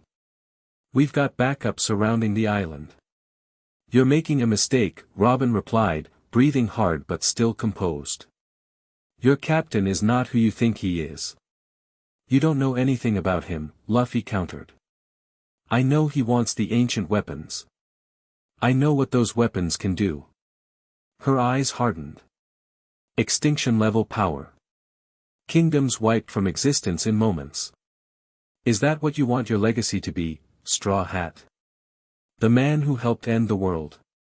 Before Luffy could respond, a blade pressed against Robin's throat from behind, Kyra, emerging from shadow. "Enough talking," the Shadow Woman whispered. "Sleep now." A dart fired from her concealed weapon pierced Robin's neck. The archaeologist's eyes widened in surprise, then dulled as the sedative took effect. Luffy caught her before she hit the ground. "Nice timing," he told Kyra. "Baroque Works agents were closing in," she replied. "We need to move." They retreated to their boat, Robin secured and unconscious below deck. As they rowed back to the Dawn Raider, Luffy found himself replaying Robin's words. "Is that what you want your legacy to be?" Robin refused food for 2 days after waking in the brig of the Black Maria. She answered no questions, spoke to no one, and watched everything with calculating eyes that missed nothing. On the 3rd day, Luffy brought her dinner himself, a plate of food substantially better than standard prisoner fare. "You should eat," he said, sliding the tray through the small opening in the cell door. "Starving yourself won't change anything." "Perhaps I prefer control over what little remains within my power," she replied, speaking for the first time since her capture. Luffy leaned against the wall opposite her cell. "Teach wants to meet with you tomorrow. And you're here to what? Convince me to cooperate?"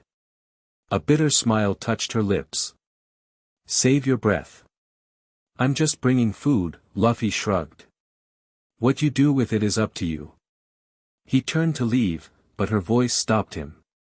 "You're different than I expected," she said. "Your reputation doesn't match your eyes." Luffy glanced back, curious despite himself. "What's that supposed to mean?" "Your crew burns ships with people still aboard. They raise villages that refuse to pay protection. They're known for cruelty." Her gaze was penetrating. "Yet you show consideration for a prisoner who's already refused cooperation." "Not all rumors are true," Luffy replied, uncomfortable with the direction of this conversation. "Indeed. Which makes me wonder which rumors about your captain might also be false." She finally reached for the plate, selecting a piece of fruit. "Or perhaps, more concerning, which might be true." Luffy frowned. "What do you know about Teach?" "I know he was on Whitebeard's crew for decades without rising in rank, despite obvious strength. I know he disappeared after acquiring a devil fruit under mysterious circumstances. I know he hunts specifically for information about the Void Century." She bit into the fruit, watching his reaction. "Most importantly, I know he seeks the ancient weapons not to possess them, but to use them." "You're just trying to save yourself," Luffy accused, but uncertainty crept into his voice. "Am I?" Robin set down the fruit. "Consider this, Straw Hat Luffy. In 20 years of running, I have worked with pirates, revolutionaries, criminals, and governments. I have never refused a job that would keep me alive until now. Ask yourself why." Luffy had no answer. He left without another word, her questions echoing in his mind like distant thunder before a storm. "Alabasta?" Luffy raised his eyebrows in surprise. "That's a world government kingdom. Heavy marine presence." Blackbeard spread a map across the table, jabbing his finger at the desert country. "And home to the Poneglyph our friend has agreed to translate for us." The inner circle had assembled in Blackbeard's cabin the day after his private meeting with Robin. Whatever he'd said to her had worked, she now sat at the table with them, composed but clearly cooperating. "The Poneglyph is hidden beneath the royal palace," Robin explained, her voice professionally detached. In a tomb sealed for centuries. It allegedly contains information about Pluton, one of the 3 ancient weapons. How do we get in? Burgess asked. Can't exactly knock on the front door. Actually, we can, Lafitte interjected smoothly. Alabasta is hosting a summit of trading partners in 2 weeks. Delegations from across the Grand Line will attend, providing perfect cover for infiltration. I can forge the necessary credentials, Doc Q wheezed from his corner. Cultural delegation from a minor kingdom should suffice. Blackbeard nodded approvingly. Luffy, you'll lead this mission. Take our scholar, your swordsman, and whoever else you need. The rest of the fleet will wait beyond the kingdom's territorial waters. What's the approach? Luffy asked. Grab the poneglyph rubbing and run. No, Robin interjected before Blackbeard could answer. The poneglyph cannot be moved. It weighs several tons. I'll need to translate it on site. Then we create a distraction, Blackbeard decided. Something big enough to keep the Marines and Royal Guards occupied while Robin works. His grin widened, revealing missing teeth. Something explosive. Where? Luffy pressed, a sense of unease growing in his stomach. The main water reservoir, Blackbeard replied casually. Blow it up, and the entire capital will descend into chaos. Perfect cover for our escape. Luffy frowned. It's the middle of a desert. Wouldn't destroying their water supply kill a lot of civilians? Collateral damage, Blackbeard shrugged. Can't make history without breaking a few kingdoms. The cabin fell silent. Luffy felt eyes on him, Zoro's, Robin's, and most heavily, Blackbeard's. A test, then. To see if he'd object, if he'd show weakness again. There must be alternatives, Luffy said carefully. A distraction that doesn't endanger innocent people. Blackbeard's eyes narrowed slightly. You have a better idea? Let me think on it, Luffy replied, meeting his captain's gaze without flinching. I'll come up with something before we reach Alabasta. After a moment, Blackbeard's booming laugh filled the cabin. Always the soft heart. Fine, boy. Impress me with your plan. He turned to the others. Prepare for Alabasta. We make landfall in 12 days. As the meeting dispersed, Robin fell into step beside Luffy. A word, Commander, she asked quietly. Luffy nodded, leading her to the relative privacy of the bow. The wind carried their words away from curious ears. You object to civilian casualties, she observed. Interesting. Is it? Luffy leaned against the rail, watching the horizon. For someone in your position?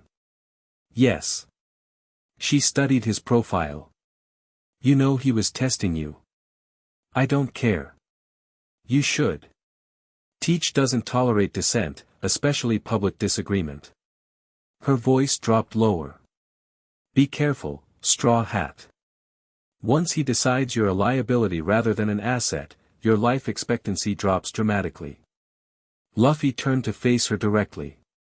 Why are you telling me this? You're his prisoner. Let's call it professional courtesy. A ghost of a smile touched her lips.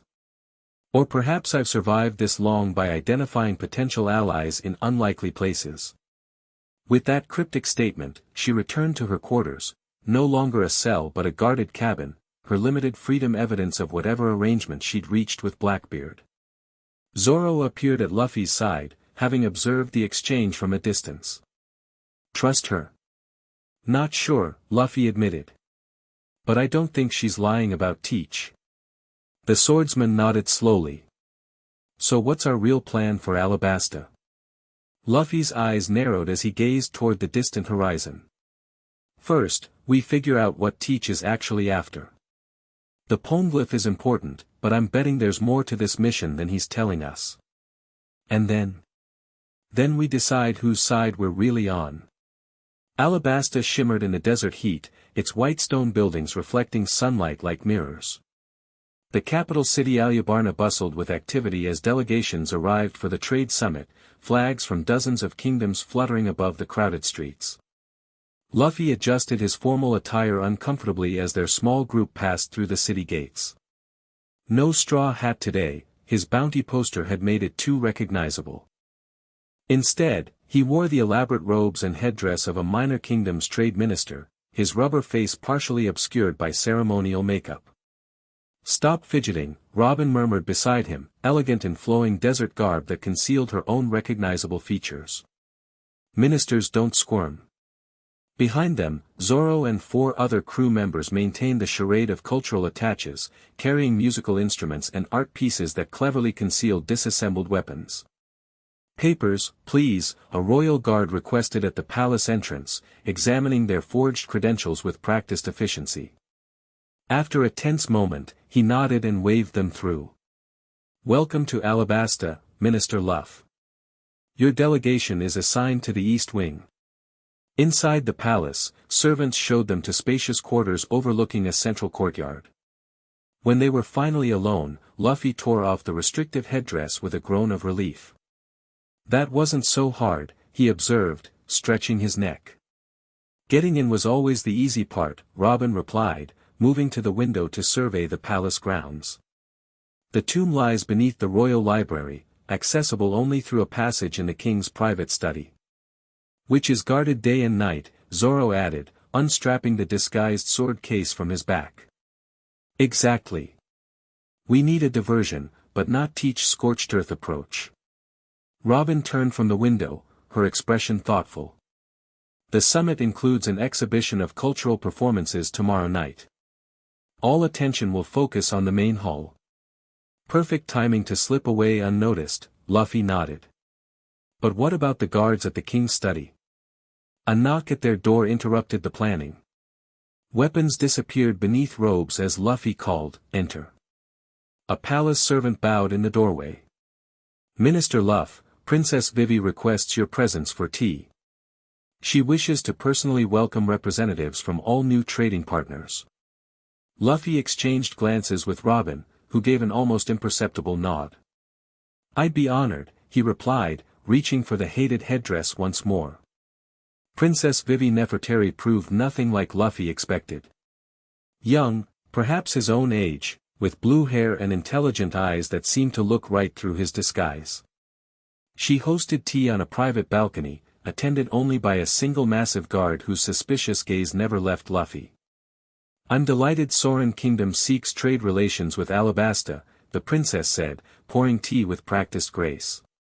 "Though I confess I'm not familiar with your exports."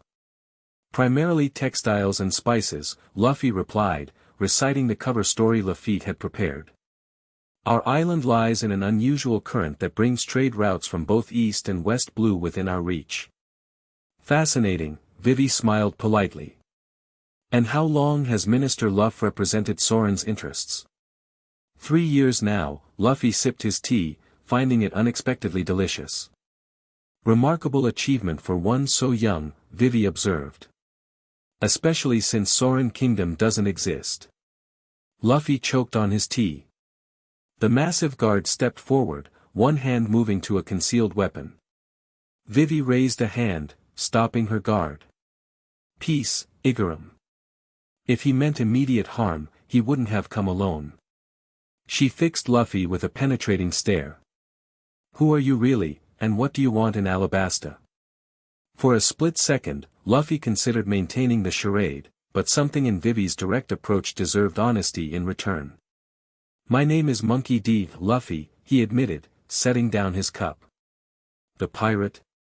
Vivi's eyes widened slightly, the only indication of surprise. "Blackbeard's commander?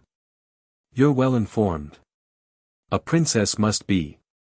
She glanced at Igaram, who had drawn his weapon at the revelation. "No kingdom survives by ignorance." "You're not calling the guards," Luffy noted curiously. "Not yet."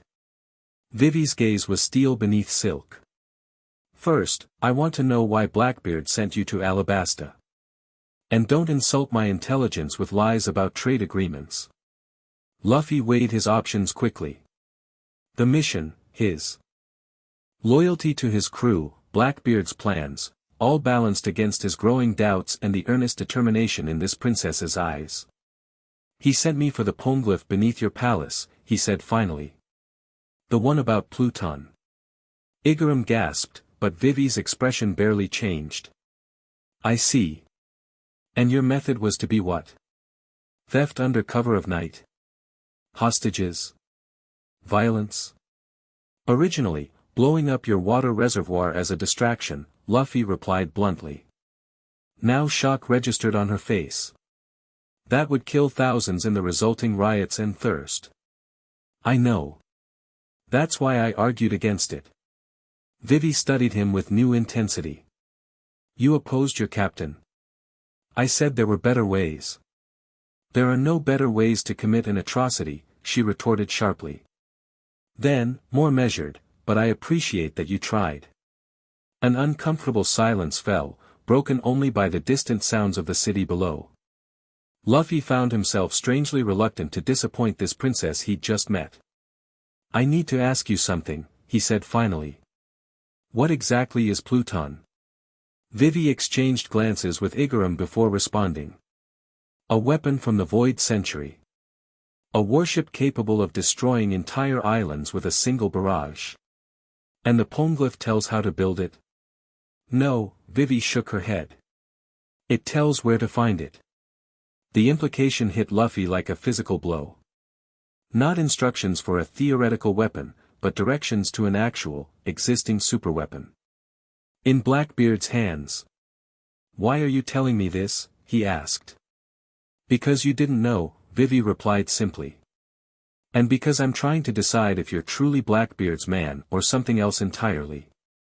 "I'm a pirate," Luffy said, as if that answered everything. "Pirates come in many varieties, just like princesses." Vivi leaned forward. "Some seek freedom, others power. Some want to build a legacy, others to destroy what exists." "What kind are you, Monkey D. Luffy?" The question echoed Robin's words too closely for comfort. Before Luffy could formulate a response, a commotion erupted in the hallway outside, shouts and running feet approaching rapidly. "Princess!" A guard burst onto the balcony. "Intruders in the West Wing." "Pirates!" Igaram moved instantly to Vivi's side, weapon ready. "Take the princess to safety. I'll handle this." "Wait." Luffy stood. "Those are probably my crew. Let me talk to them." "Why should we trust you?" Igaram demanded. "Because I could have attacked already if that was my plan," Luffy pointed out. "Let me stop this before anyone gets hurt." Vivi studied him for a heartbeat longer, then nodded. "Go." Luffy raced through palace corridors, following the sounds of conflict. He rounded a corner to find Zoro facing off against royal guards, swords drawn but not yet bloody. "Stand down," Luffy ordered, skidding to a halt between them. "Luffy?" Zoro looked confused. "We thought you'd been captured." Robin sensed trouble. "I'm fine. There's been a change of plans." Luffy turned to the wary guards. "Tell Princess Vivi we'd like to continue our conversation." "All of us." Night fell over Alabasta, stars appearing like diamonds against velvet. In a secluded royal chamber, an unlikely alliance formed. "Let me understand," Vivi said, pacing before the assembled pirates. "You want me to believe that you'll prevent your captain from accessing the poneglyph if I help create a convincing deception that you completed your mission?" "Yes," Luffy confirmed. "We'll report the poneglyph was damaged centuries ago, unreadable. Robin can create a fake translation mentioning Pluton but giving false coordinates." "Why would you betray your captain this way?" Igaram asked suspiciously. "I'm not betraying him," Luffy insisted, though the words rang hollow even to his own ears. "I'm just making sure he doesn't start a war that would kill innocent people." Robin, seated by the window, spoke up. "The princess asks a fair question, Straw Hat. You followed Teach for months. Why draw the line here?" Luffy struggled to articulate the feeling that had grown in his chest since. Whisper Island. Because this isn't freedom, he said finally. Destroying a kingdom, killing civilians, that's not what being Pirate King should mean. And what should it mean? Vivi challenged. Adventure. Discovery. Luffy touched his straw hat, a habit when troubled. Being the freest person on the sea doesn't mean taking freedom from others. A small smile touched Vivi's lips. That's not what I expected from Blackbeard's commander. I'm finding a lot of things aren't what I expected, Luffy admitted. Vivi considered for a long moment, then nodded decisively. I'll help you. Not because I trust pirates, but because I believe you in particular, Straw Hat Luffy. Just like that? Zoro raised an eyebrow. My father says I have good instincts about people, Vivi replied. I hope I'm not wrong this time. They planned deep into the night. Robin would access the poneglyph with Vivi's help, creating both accurate private notes and falsified official ones. Luffy and Zoro would maintain appearances at the summit, establishing their cover and potential alibis. As their meeting concluded, Vivi drew Luffy aside. You should know there are rumors of Whitebeard pirates in Nanohana, our port city. Whitebeard? Luffy's eyes widened. Why would they be here? I don't know, Vivi admitted. But their presence and yours seems unlikely to be coincidence. Be careful, Straw Hat. Dawn painted Aliabarna gold as Luffy slipped through empty streets toward the harbor. Vivi's warning about Whitebeard pirates demanded investigation, especially given Blackbeard's history with that crew.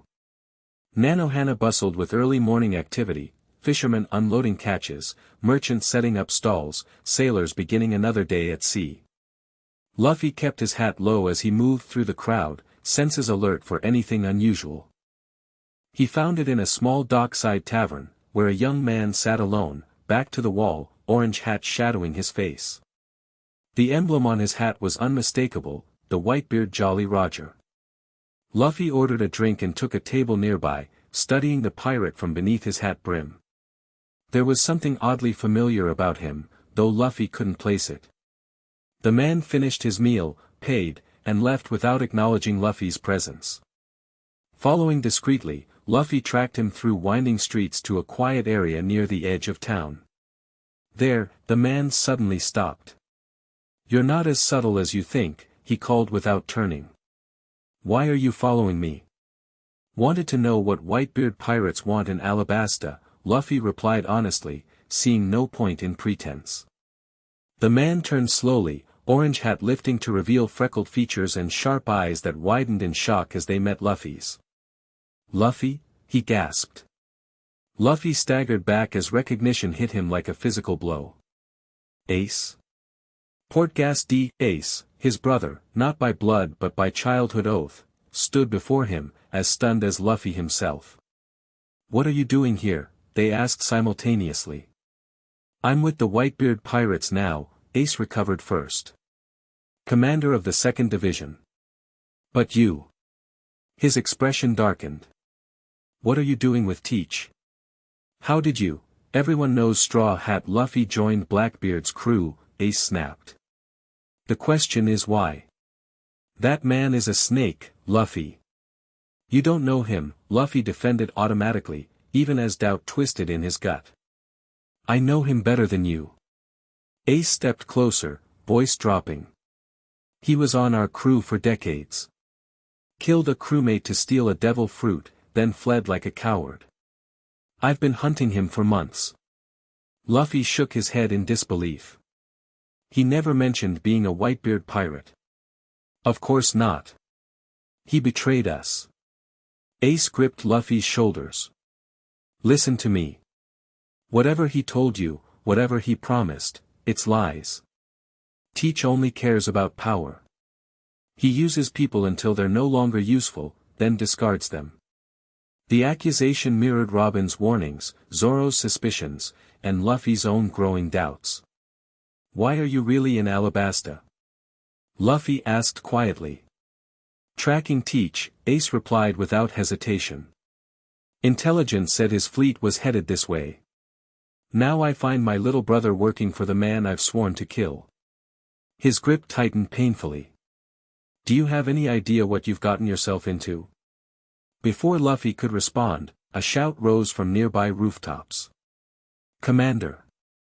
Marines approaching the harbor. One of Luffy's lookouts stood silhouetted against the morning sky, pointing urgently toward the sea. In the distance, white sails bearing marine insignia appeared on the horizon. Did you lead them here? Ace demanded. No. Luffy stepped back, mind racing. Our ship is hidden in a cove miles from here. No one should know we're in Alabasta. Then they're here for me, Ace concluded grimly. Or it's coincidence, which I doubt. We need to warn the others, Luffy said, already turning to go. Ace caught his arm. Wait. Come with me instead. Leave Teach. Join Whitebeard's crew, he'd welcome you. For an instant, Luffy hesitated. The offer was tempting, reconnection with his brother, escape from the growing moral quagmire of Blackbeard's crew. But I can't abandon my crew, he said finally. Some of them follow me, not Teach. I'm responsible for them. Disappointment and understanding warred on Ace's face. Always the captain, even when you're not. He released Luffy's arm. We'll finish this conversation later. Get your people to safety. What about you? Ace grinned suddenly, flames flickering to life along his shoulders. I can handle a few marines. Get going. They parted ways, Luffy racing back toward Alyabarna while Ace headed for the approaching ships. Behind him, explosions erupted as Ace engaged the Marine advance force. Marines? Vivi's face paled as Luffy burst into the private chamber where Robin worked on the poneglyph translations. Here. Now. At the harbor, Luffy confirmed, catching his breath. But they'll reach the capital by nightfall at their current pace. Robin looked up from her notes, expression calculating. This changes our timeline. The translation is only half complete. Then we take what we have and go, Zoro said, already gathering their equipment. No, Robin shook her head firmly. The part I've translated contains only historical context. The coordinates for Pluton are in the section I haven't reached yet. Then hurry, Luffy urged. We need both the real information and the fake version for Teach before the Marines arrive. Vivi paced anxiously. If Marines discover pirates infiltrated the summit, it would devastate Alabasta's reputation. Trade agreements would collapse. We'll be gone before they know we were here, Luffy promised. But we need to work faster.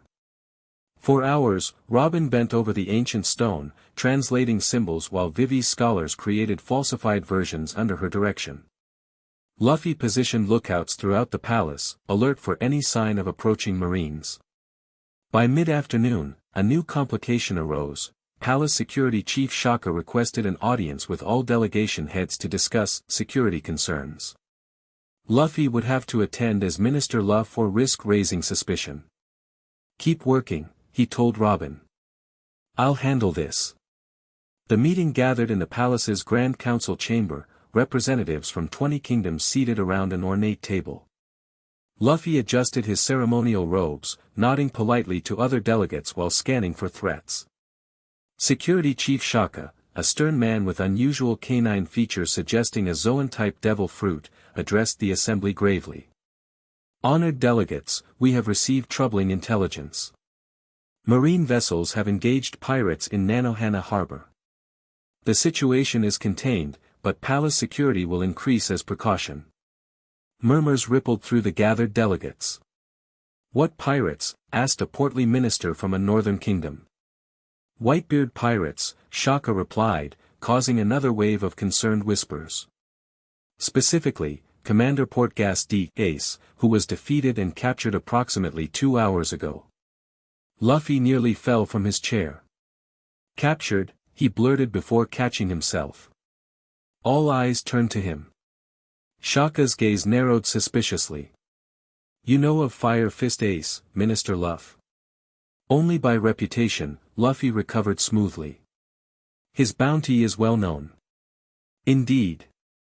Shaka seemed unconvinced but continued addressing the larger group. Marine vessels are bringing the prisoner to Alyabarna for temporary holding before transport to Impel Down. Additional marine forces will arrive by nightfall, so please expect increased security measures throughout the palace. As the meeting dispersed, Luffy slipped away, mind racing. Ace captured. It seemed impossible. His brother's fire powers made him nearly invincible against conventional forces. Unless. A chill ran down Luffy's spine as he remembered Smoker's power, how it had negated his own devil fruit abilities. If a Logia-type marine had engaged Ace, capture became possible. He found Robin and the others in the secret chamber, translations nearly complete. "We have a problem," he announced. "Marines captured Ace and are bringing him here." Zoro frowned. "Your brother? The Whitebeard commander?" "Yes. And with him comes a whole marine battalion." Luffy paced anxiously. "We need to finish and get out." But you can't leave your brother," Robin concluded, studying him with those penetrating eyes. "I won't," Luffy confirmed. "Which complicates things." Vivi, who had been quietly observing, stepped forward. "Perhaps not. The Marines will focus completely on securing their high-value prisoner. It could provide perfect cover for both your escape and his rescue." "You'd help us free a pirate?" Zoro asked skeptically. "I'm helping you protect my kingdom from Pluton," Vivi replied firmly. "If rescuing your brother accomplishes that, then yes." Robin gathered her notes, separating them into 2 stacks. The translation is complete. This set contains the accurate information, coordinates, historical context, warnings. She tapped the smaller stack. This is the falsified version for Teach, containing enough truth to be believable but leading to nothing of value. "Good work," Luffy nodded. "Zoro, get our crew ready to move on my signal." "Robin, finalize the fake translation. I need to find out exactly where they're holding Ace." "And how will you do that?" Vivi asked. Luffy adjusted his ministerial robes with grim determination. "By doing something really stupid." Marine Captain Hina prided herself on efficiency. Transferring a prisoner of Fire Fist Ace's caliber demanded precision, especially with the Trade Summit's additional security concerns. The palace dungeon would hold him temporarily while transport arrangements to Impel Down finalized.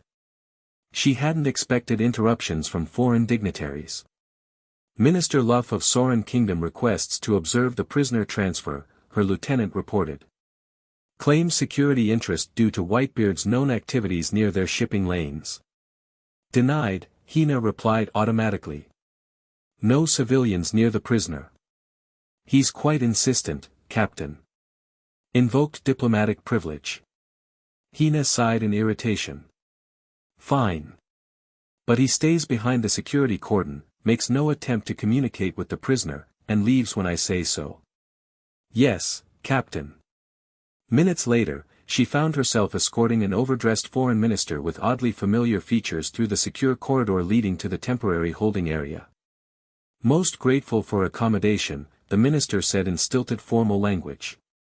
"Soren Kingdom has significant concerns regarding Whitebeard pirates." "Hina understands," she replied, referring to herself in third person as was her habit.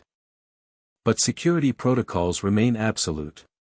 They reached the observation area, a balcony overlooking the reinforced cell where Ace sat slumped against the wall, stone cuffs binding his wrists.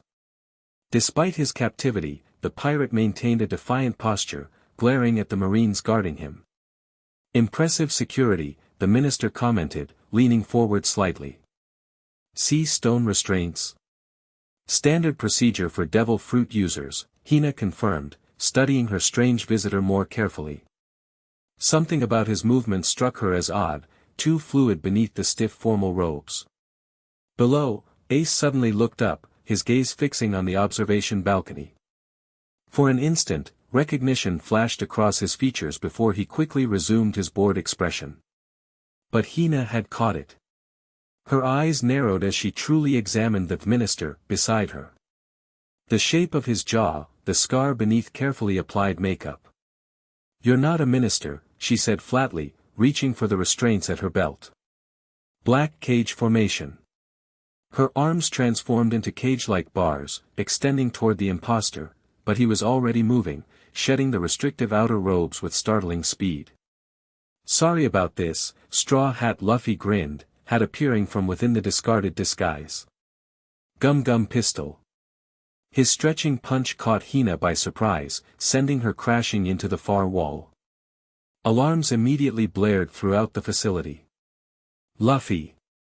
Ace shouted from below. "What the hell are you doing? Breaking you out." Luffy vaulted over the balcony, landing beside his brother's cell. "What's it look like?" Marines converged from all directions as Luffy smashed the cell door with repeated rubber-enhanced blows. Metal groaned, then gave way just as the first wave of guards arrived. "You're insane," Ace muttered as Luffy dragged him into the corridor. "These cuffs are sea stone. I can't use my powers." "Working on it," Luffy replied, stretching his free arm to clothesline approaching Marines. "Zoro!" The swordsman appeared at the far end of the corridor, cutting down guards with precise strikes that incapacitated without killing. "Little busy here." "Key!" Luffy shouted, half carrying Ace as they fought their way toward Zoro. "Need the key for his cuffs." "Check the captain," Ace suggested, head-butting a Marine despite his weakened state. Luffy spun to see Hina regaining her footing, keys visible on her belt. "Hold on," he told Ace, before launching himself back toward the Marine captain. Black cage lock. Hina's transformed arms shot forward, attempting to encircle and capture Luffy. Gum Gum whip. Luffy's stretching leg swept beneath Hina's attack, catching her ankles and toppling her again. He pounced immediately, grabbing the keys before she could recover.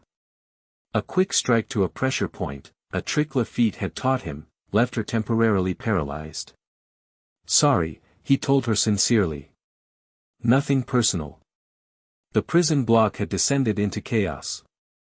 Alarms wailed as Marines and guards converged from all directions. Zoro cleared a path forward, his three-sword style creating a whirlwind of steel that none could penetrate. Luffy unlocked Ace's cuffs as they ran. The moment the sea stone fell away, flames erupted across his brother's body. "That's better," Ace grinned, flexing his restored powers. "Now let's get out of here." "This way," Luffy directed, leading them down a maintenance passage Vivi had detailed in her hastily constructed escape plan.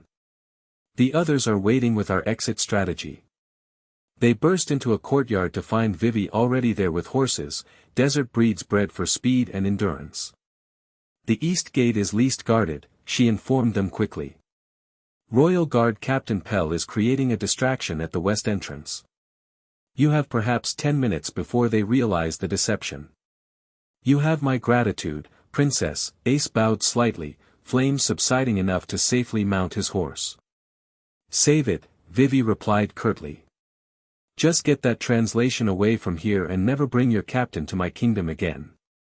Luffy clasped her hand briefly. "Thank you. For everything." "Go," she urged, stepping back.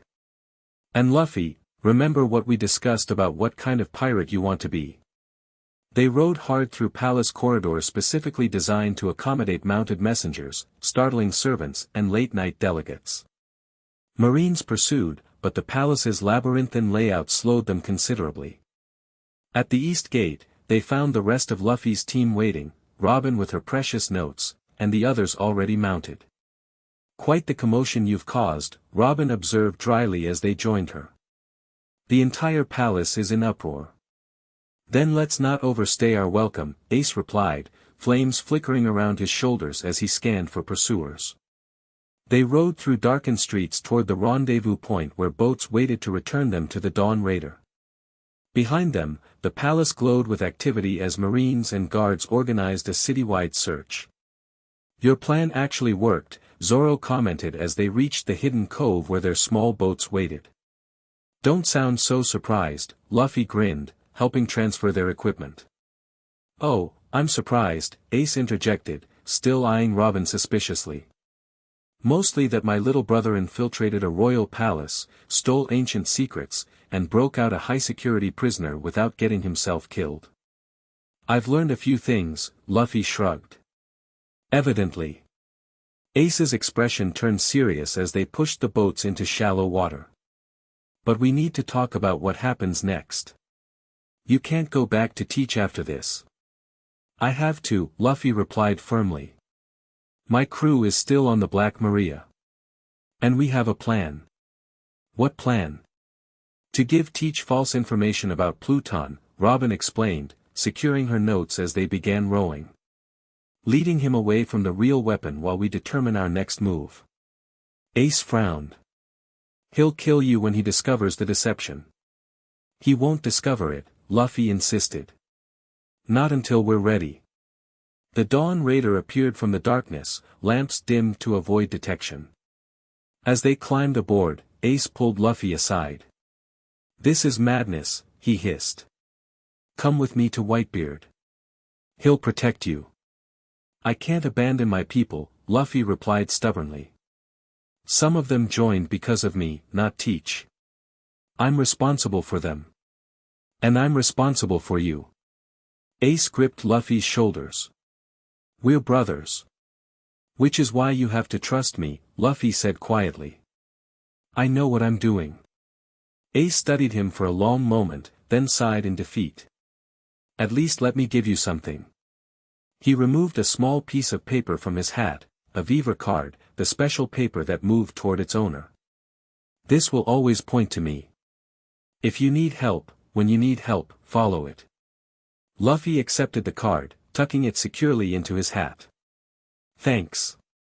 Now you should go, before Marines track us here. This isn't over, Ace warned, flames beginning to envelop his body as he prepared to fly using his devil fruit powers. We'll finish our conversation soon. Looking forward to it, Luffy grinned. Ace shook his head in exasperation, then launched into the night sky, a comet streaking toward freedom. Luffy watched until his brother disappeared from view, then turned to find Robin observing him thoughtfully. You didn't tell him the real reason you're staying with Blackbeard, she noted. No point worrying him more, Luffy replied, heading for the helm. Set course for the rendezvous point. We need to reach the fleet before dawn. 2 days later, the Dawn Raider rejoined Blackbeard's fleet in international waters. Luffy reported directly to Blackbeard aboard the Black Maria, Robin at his side with her carefully prepared false translation. Successful mission, Luffy announced, dropping into a chair across from Blackbeard's massive desk. Though not without complications. So I've heard, Blackbeard rumbled, eyes glinting dangerously. Marines, palace break-ins, Fire Fist Ace's miraculous escape, quite the adventure. You wanted the Poneglyph translation. Luffy shrugged. We got it. At the cost of alerting the world government to our interest in ancient weapons, Lafitte observed from his corner. Hardly discreet. They caught Ace, so we improvised, Luffy countered. Robin, show him what we found. She spread her notes across the desk, the falsified version detailing Pluton's supposed location in a remote region of the New World, far from its actual resting place. The forgery was masterful, containing enough historical accuracy to be convincing while leading nowhere useful. Blackbeard studied the documents with intensity, tracing symbols with thick fingers. And you're confident in this translation? Completely, Robin replied smoothly. The coordinates are specific, an underwater cave system near Risky Red Island. Pluton lies within, though the Poneglyph warns of significant defenses. Defenses we can handle, Blackbeard grinned, revealing missing teeth. Excellent work, both of you. There's more, Luffy added, watching his captain carefully. While in Alabasta, we encountered Whitebeard pirates. Blackbeard's expression darkened. Which ones? Fire Fist Ace. Specifically hunting you. Luffy leaned forward. He had some interesting things to say about your history with Whitebeard's crew. The temperature in the cabin seemed to drop several degrees. Luffy tensed visibly while Doc Q shifted in his corner, hand moving toward a concealed weapon. Did he now? Blackbeard's voice remained casual, but his eyes hardened. And you believed him? I'm just reporting what I heard, Luffy replied carefully. Something about you killing a crewmate for his devil fruit powers. Blackbeard's laughter shattered the tension like a hammer through glass. Zihahaha. Is that all? Old news, boy. He leaned back in his chair, seemingly relaxed though his eyes never lost their dangerous gleam. Thatch found the dark fruit, most powerful Logia in existence. Planned to eat it himself. I'd searched for that specific fruit for decades. He shrugged massive shoulders. Call it fate or destiny or simple opportunity. I took what should have been mine. You betrayed your crew, Luffy pressed. Crew is family. Family? Blackbeard snorted derisively. Pirates aren't family, boy. They're tools and stepping stones. Whitebeard's family nonsense is weakness disguised as strength. The casual dismissal struck Luffy like a physical blow. For all Blackbeard's flaws, he'd never so openly revealed his view of his own crew. Then what are we to you? Luffy asked quietly. Blackbeard studied him for a moment, then smiled, a calculating expression devoid of warmth. You're useful, Straw Hat. Very useful. Your strength, your name, your connections, all valuable assets. Because I carry the will of D. Something flickered in Blackbeard's eyes, surprise, perhaps, that Luffy knew this significance. Among other reasons. The initial marks those destined to shake the world. We are natural enemies of gods. His grin widened. Or natural replacements for them. Before Luffy could respond, a shout came from the deck above. Marine battleship approaching. Ice forming on the water. Blackbeard rose, conversation forgotten. Akiji, he growled. The Ice Admiral himself. What an honor. They rushed to the deck to find the sea around their fleet transforming into a massive ice field. In the distance, a marine battleship approached across the frozen surface, a tall figure standing at its prow. That's Admiral Akiji, Burgess muttered, genuine concern in his voice. One of the strongest marines in the world. Stronger than Smoker? Luffy asked, remembering his previous marine encounter. Burgess laughed grimly. Smoker's a campfire. Akiji's a glacier. The ice continued spreading, encasing the lower hulls of Blackbeard's ships in crackling frost. Men shouted in alarm as the fleet became immobilized. Prepare for battle. Blackbeard ordered, darkness already swirling around his fists. All hands on deck. Within minutes, the marine vessel had closed to engagement range, close enough to see Admiral Akiji clearly. Tall and lean with curly black hair, he projected casual indifference despite single-handedly immobilizing an entire pirate fleet. Marshal D. Teach, Akiji's voice carried easily across the frozen sea. And Monkey D. Luffy. Two carriers of that troublesome initial in one place. How convenient. Admiral Akiji, Blackbeard called back, stance deceptively relaxed. To what do we owe this honor? You know why I'm here, Teach. Akiji removed his sleeping mask, revealing half-lidded eyes that belied his deadly reputation. The Alabasta Incident. Breaking into a world government allied nation, stealing forbidden knowledge, interfering with a high-value prisoner transfer. The five elders themselves have taken notice. Sounds like someone's been busy, Blackbeard replied with feigned innocence. Nothing to do with us, though. Really? Akiji's eyebrow rose slightly. Because we have Princess Vivi's testimony that pirates matching your crew's description infiltrated the summit disguised as delegates. Luffy tensed. Vivi had promised to maintain their cover story. Either she'd been forced to reveal the truth, or Akiji was bluffing. Hearsay and speculation, Blackbeard dismissed with a wave. But since you've gone to such trouble finding us, perhaps we should give you a proper welcome. Burgess. The massive fighter stepped forward, cracking his knuckles. With pleasure, Captain. Wait, Akiji called, holding up a hand. Before we begin this unfortunate violence, I have a message for Monkey D, Luffy specifically. All eyes turned to Luffy, who stepped forward cautiously. What message? From your grandfather, Akiji replied. Vice Admiral Garp says, it's not too late to choose a different path. The word struck Luffy like a physical blow. Grandpa Garp, who he hadn't seen in years, still watching over him from afar. Touching, Blackbeard sneered. But we've wasted enough time on pleasantries. Burgess, Augur, deal with the foot soldiers. Luffy, with me against the Admiral. Actually, Akiji interjected calmly, I brought some assistance. He gestured toward his ship, where dozens of marine officers had assembled. Including someone I believe you know, Straw Hat. A woman stepped forward beside Akiji, tall, with short black hair and familiar eyes that had once stared Luffy down across Logetown's marine base. Captain Tashigi, Luffy identified in surprise. It's Commander Tashigi now, she corrected, drawing her sword. And I've been looking forward to this rematch. Blackbeard laughed, the sound rolling across the frozen seascape. Marines against pirates, tale as old as the sea itself. Let's give them a story worth telling. All forces, attack. Chaos erupted across the ice.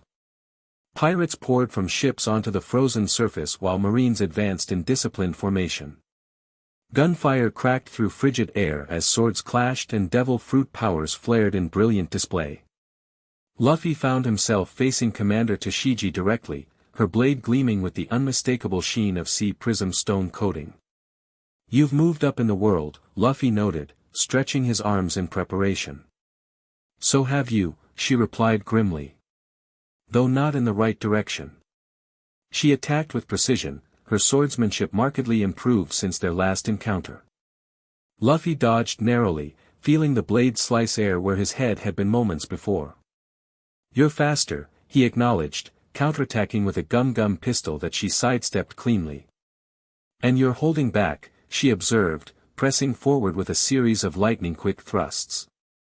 Why? Luffy didn't answer, focusing instead on the battle's larger pattern. Across the ice, Blackbeard confronted Akiji directly, darkness swirling around him in direct opposition to the Admiral's spreading frost. The clash of their powers created an unnatural storm of ice shards and gravitational distortion. Augur's precision shots dropped Marines with terrifying accuracy while Burgess engaged 3 Vice Admirals simultaneously, his wrestling techniques keeping even experienced fighters at bay. Doc Q rode stronger across the battlefield, scythe flashing as he harvested lives with the same detached interest he showed when offering his poisoned apples. And through it all, Zoro fought his way steadily toward Luffy's position, cutting down Marines with efficient strokes that incapacitated rather than killed, a restraint that mirrored Luffy's own approach to the battle. Your swordsman shows unusual mercy for a Blackbeard pirate, Tashigi noted, following Luffy's gaze briefly. As do you. We're not like the others, Luffy admitted, deflecting her blade with a hockey-hardened forearm. Then why sail under that flag? She pressed forward, backing Luffy toward a jagged ice formation. Before he could respond, the ice beneath them cracked ominously. The battle between Akiji and Blackbeard had escalated, their clashing powers destabilizing the very battlefield. Ice Age. Akiji slammed his palm against the frozen surface, sending a wave of deeper cold racing outward. Black Hole. Blackbeard countered, darkness spreading to absorb the advancing ice. Where their powers met, physics itself seemed to break down. Ice shattered and reformed in impossible patterns while gravity distorted, sending combatants from both sides tumbling across the unstable surface. Retreat. Marine officers called, recognizing the danger first. Back to solid ground. Luffy lost sight of Tashigi in the confusion as cracks spread like lightning across the ice field. Entire sections began breaking away, plunging pirates and marines alike into frigid waters below. Luffy! Zoro's voice cut through the chaos. The ship is breaking free. The Black Maria's hull had indeed cracked loose from the weakening ice, the massive vessel listing dangerously as it regained mobility. Other ships in their fleet faced similar situations, some already free and attempting to maneuver in the fragmenting ice field. Fall back! Blackbeard ordered, darkness receding as he disengaged from Akiji. Return to ships. The admiral made no move to pursue, seemingly content to let the pirates retreat. His mission, disrupting their fleet and delivering his message, was accomplished. Luffy fought his way back toward the Black Maria, helping fallen crewmates along the way. The ice grew increasingly treacherous, great chasms opening without warning as Akiji's power waned. Go, he shouted, literally throwing a wounded pirate toward waiting hands on the ship's rail. I'll be right behind you. Scanning the chaotic battlefield, Luffy spotted something that froze his blood colder than Akiji's ice. Doc Q had fallen from stronger, the sickly doctor now struggling weakly at the edge of a widening crack in the ice. No one else had noticed, all focused on their own retreat. Without hesitation, Luffy changed direction, sprinting toward the fallen doctor. Straw Hat! Blackbeard's voice boomed across the ice. Get back to the ship. We're leaving. Luffy ignored the order, stretching his arm to grab a stable ice formation as the surface beneath Doc Q finally gave way. Gum Gum Rocket! He launched himself forward, catching the doctor's bony wrist just as he began to slip into the deadly water. Leave me, Doc Q wheezed, surprisingly calm despite his predicament. I've cheated death too long already. Not today, Luffy grunted, pulling the doctor to relatively stable ice. Where's stronger? Made it back, Doc Q coughed, blood speckling his lips. More sense than both of us combined. The Black Maria's horn blasted, final warning before departure. Across the fragmented battlefield, most pirates had already retreated to their ships, leaving only the dead and captured behind. Can you walk? Luffy asked, helping Doc Q to his feet. Not fast enough, the doctor replied, gesturing toward the rapidly widening gap between them and the fleet. Luffy grimaced, then squatted slightly. Climb on my back. You can't be serious. Deadly serious. Now hurry up before we both become icicles. With surprising strength for one so frail, Doc Q clambered onto Luffy's back, bony arms wrapping around his neck. Hold tight, Luffy warned, stretching both arms far behind him. Gum Gum Bazooka. The technique launched them forward with explosive force, sailing over cracking ice toward the retreating ships. They landed with bone-jarring impact on a stable floe, only to find their path still blocked by a widening channel of open water. One more jump, Luffy decided, preparing another launch. Wait, Doc Q croaked, pointing toward the marine lines. We're being watched. Admiral Akiji stood motionless, observing their escape attempt with impassive interest. He raised one hand, and for a moment Luffy feared a final attack, but instead, the water between them and the Black Maria froze into a narrow bridge.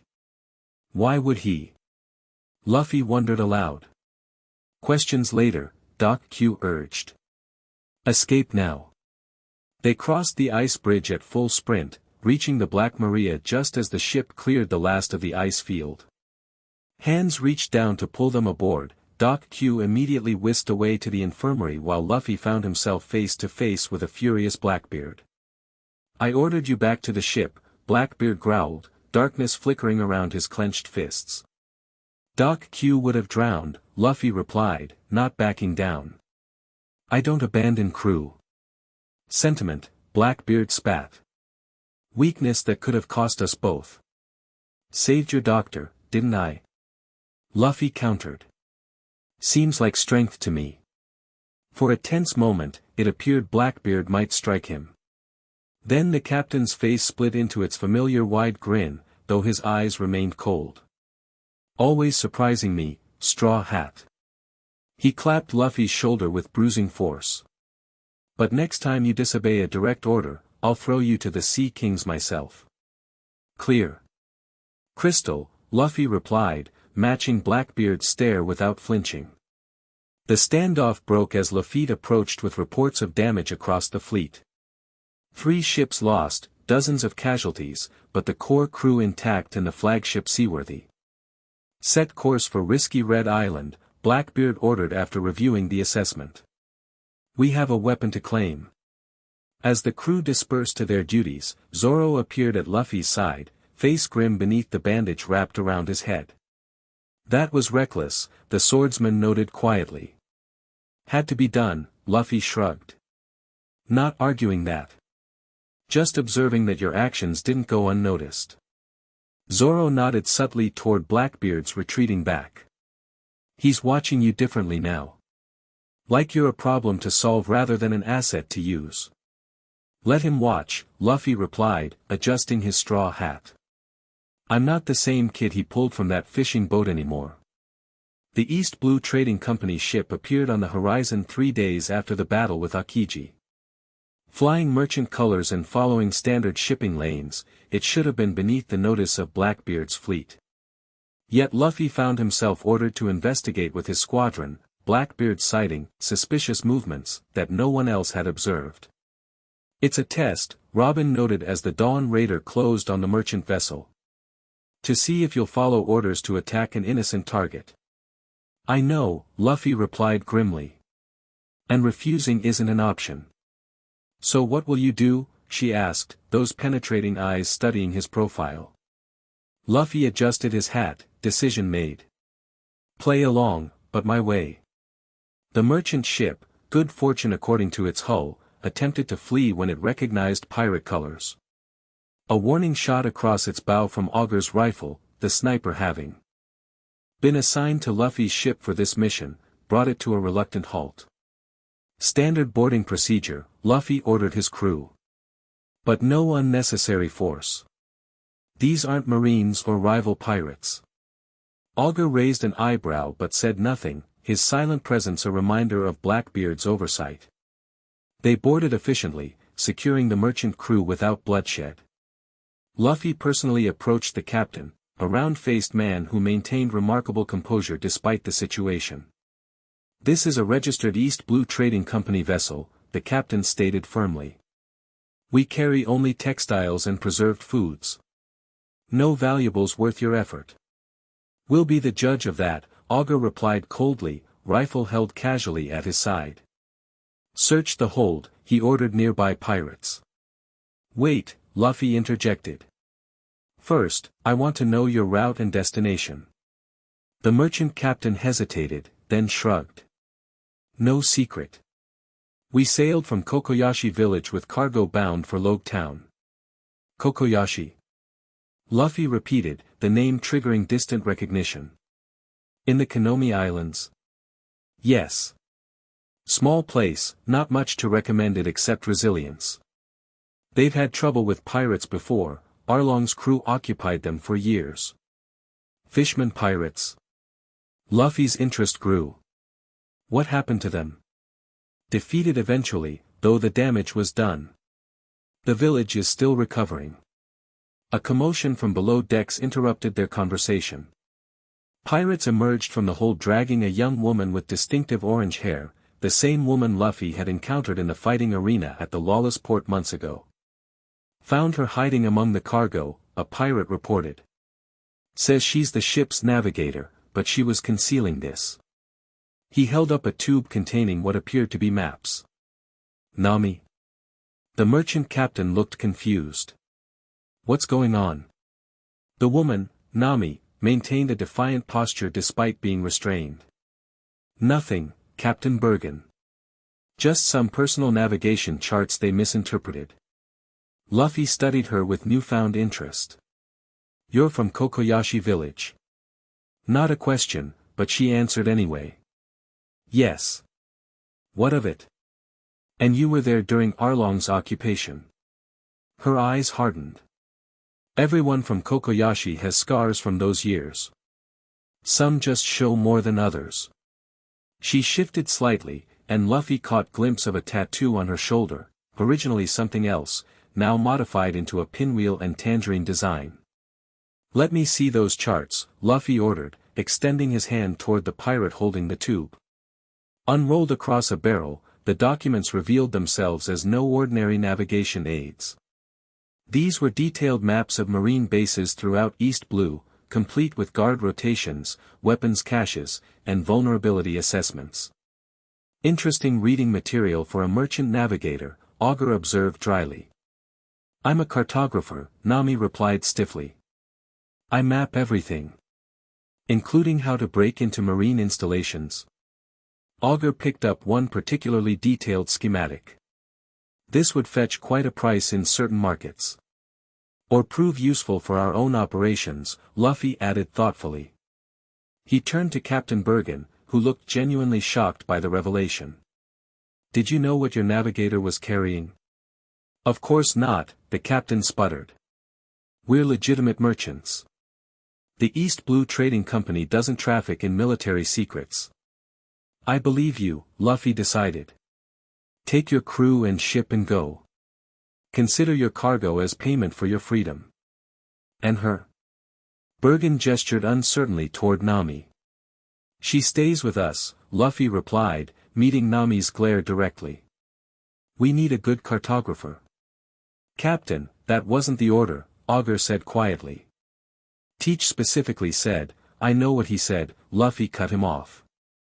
"And I'm making a command decision. These charts are more valuable than textiles and preserves. Teach will agree when he sees them." Augur studied him for a long moment, then nodded slightly. "Your command, your responsibility." Within the hour, the good fortune continued toward Logue Town minus its cargo and navigator, while the Dawn Raider set course to rejoin the fleet with its single prisoner secured in the captain's quarters.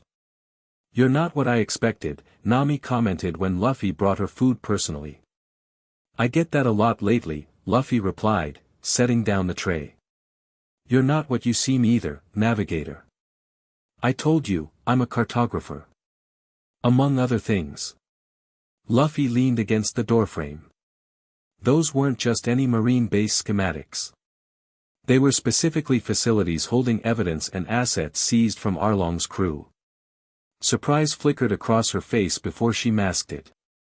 "You're more observant than your reputation suggests. And you have personal reasons for targeting those specific bases."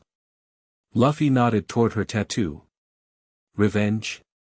"Justice," she corrected sharply. "Something the Marines failed to deliver." "Fair enough." Luffy straightened, moving to leave. "Get some rest. We'll reach the fleet tomorrow, and you'll need your wits about you when meeting my captain." "Wait," she called as he reached the door.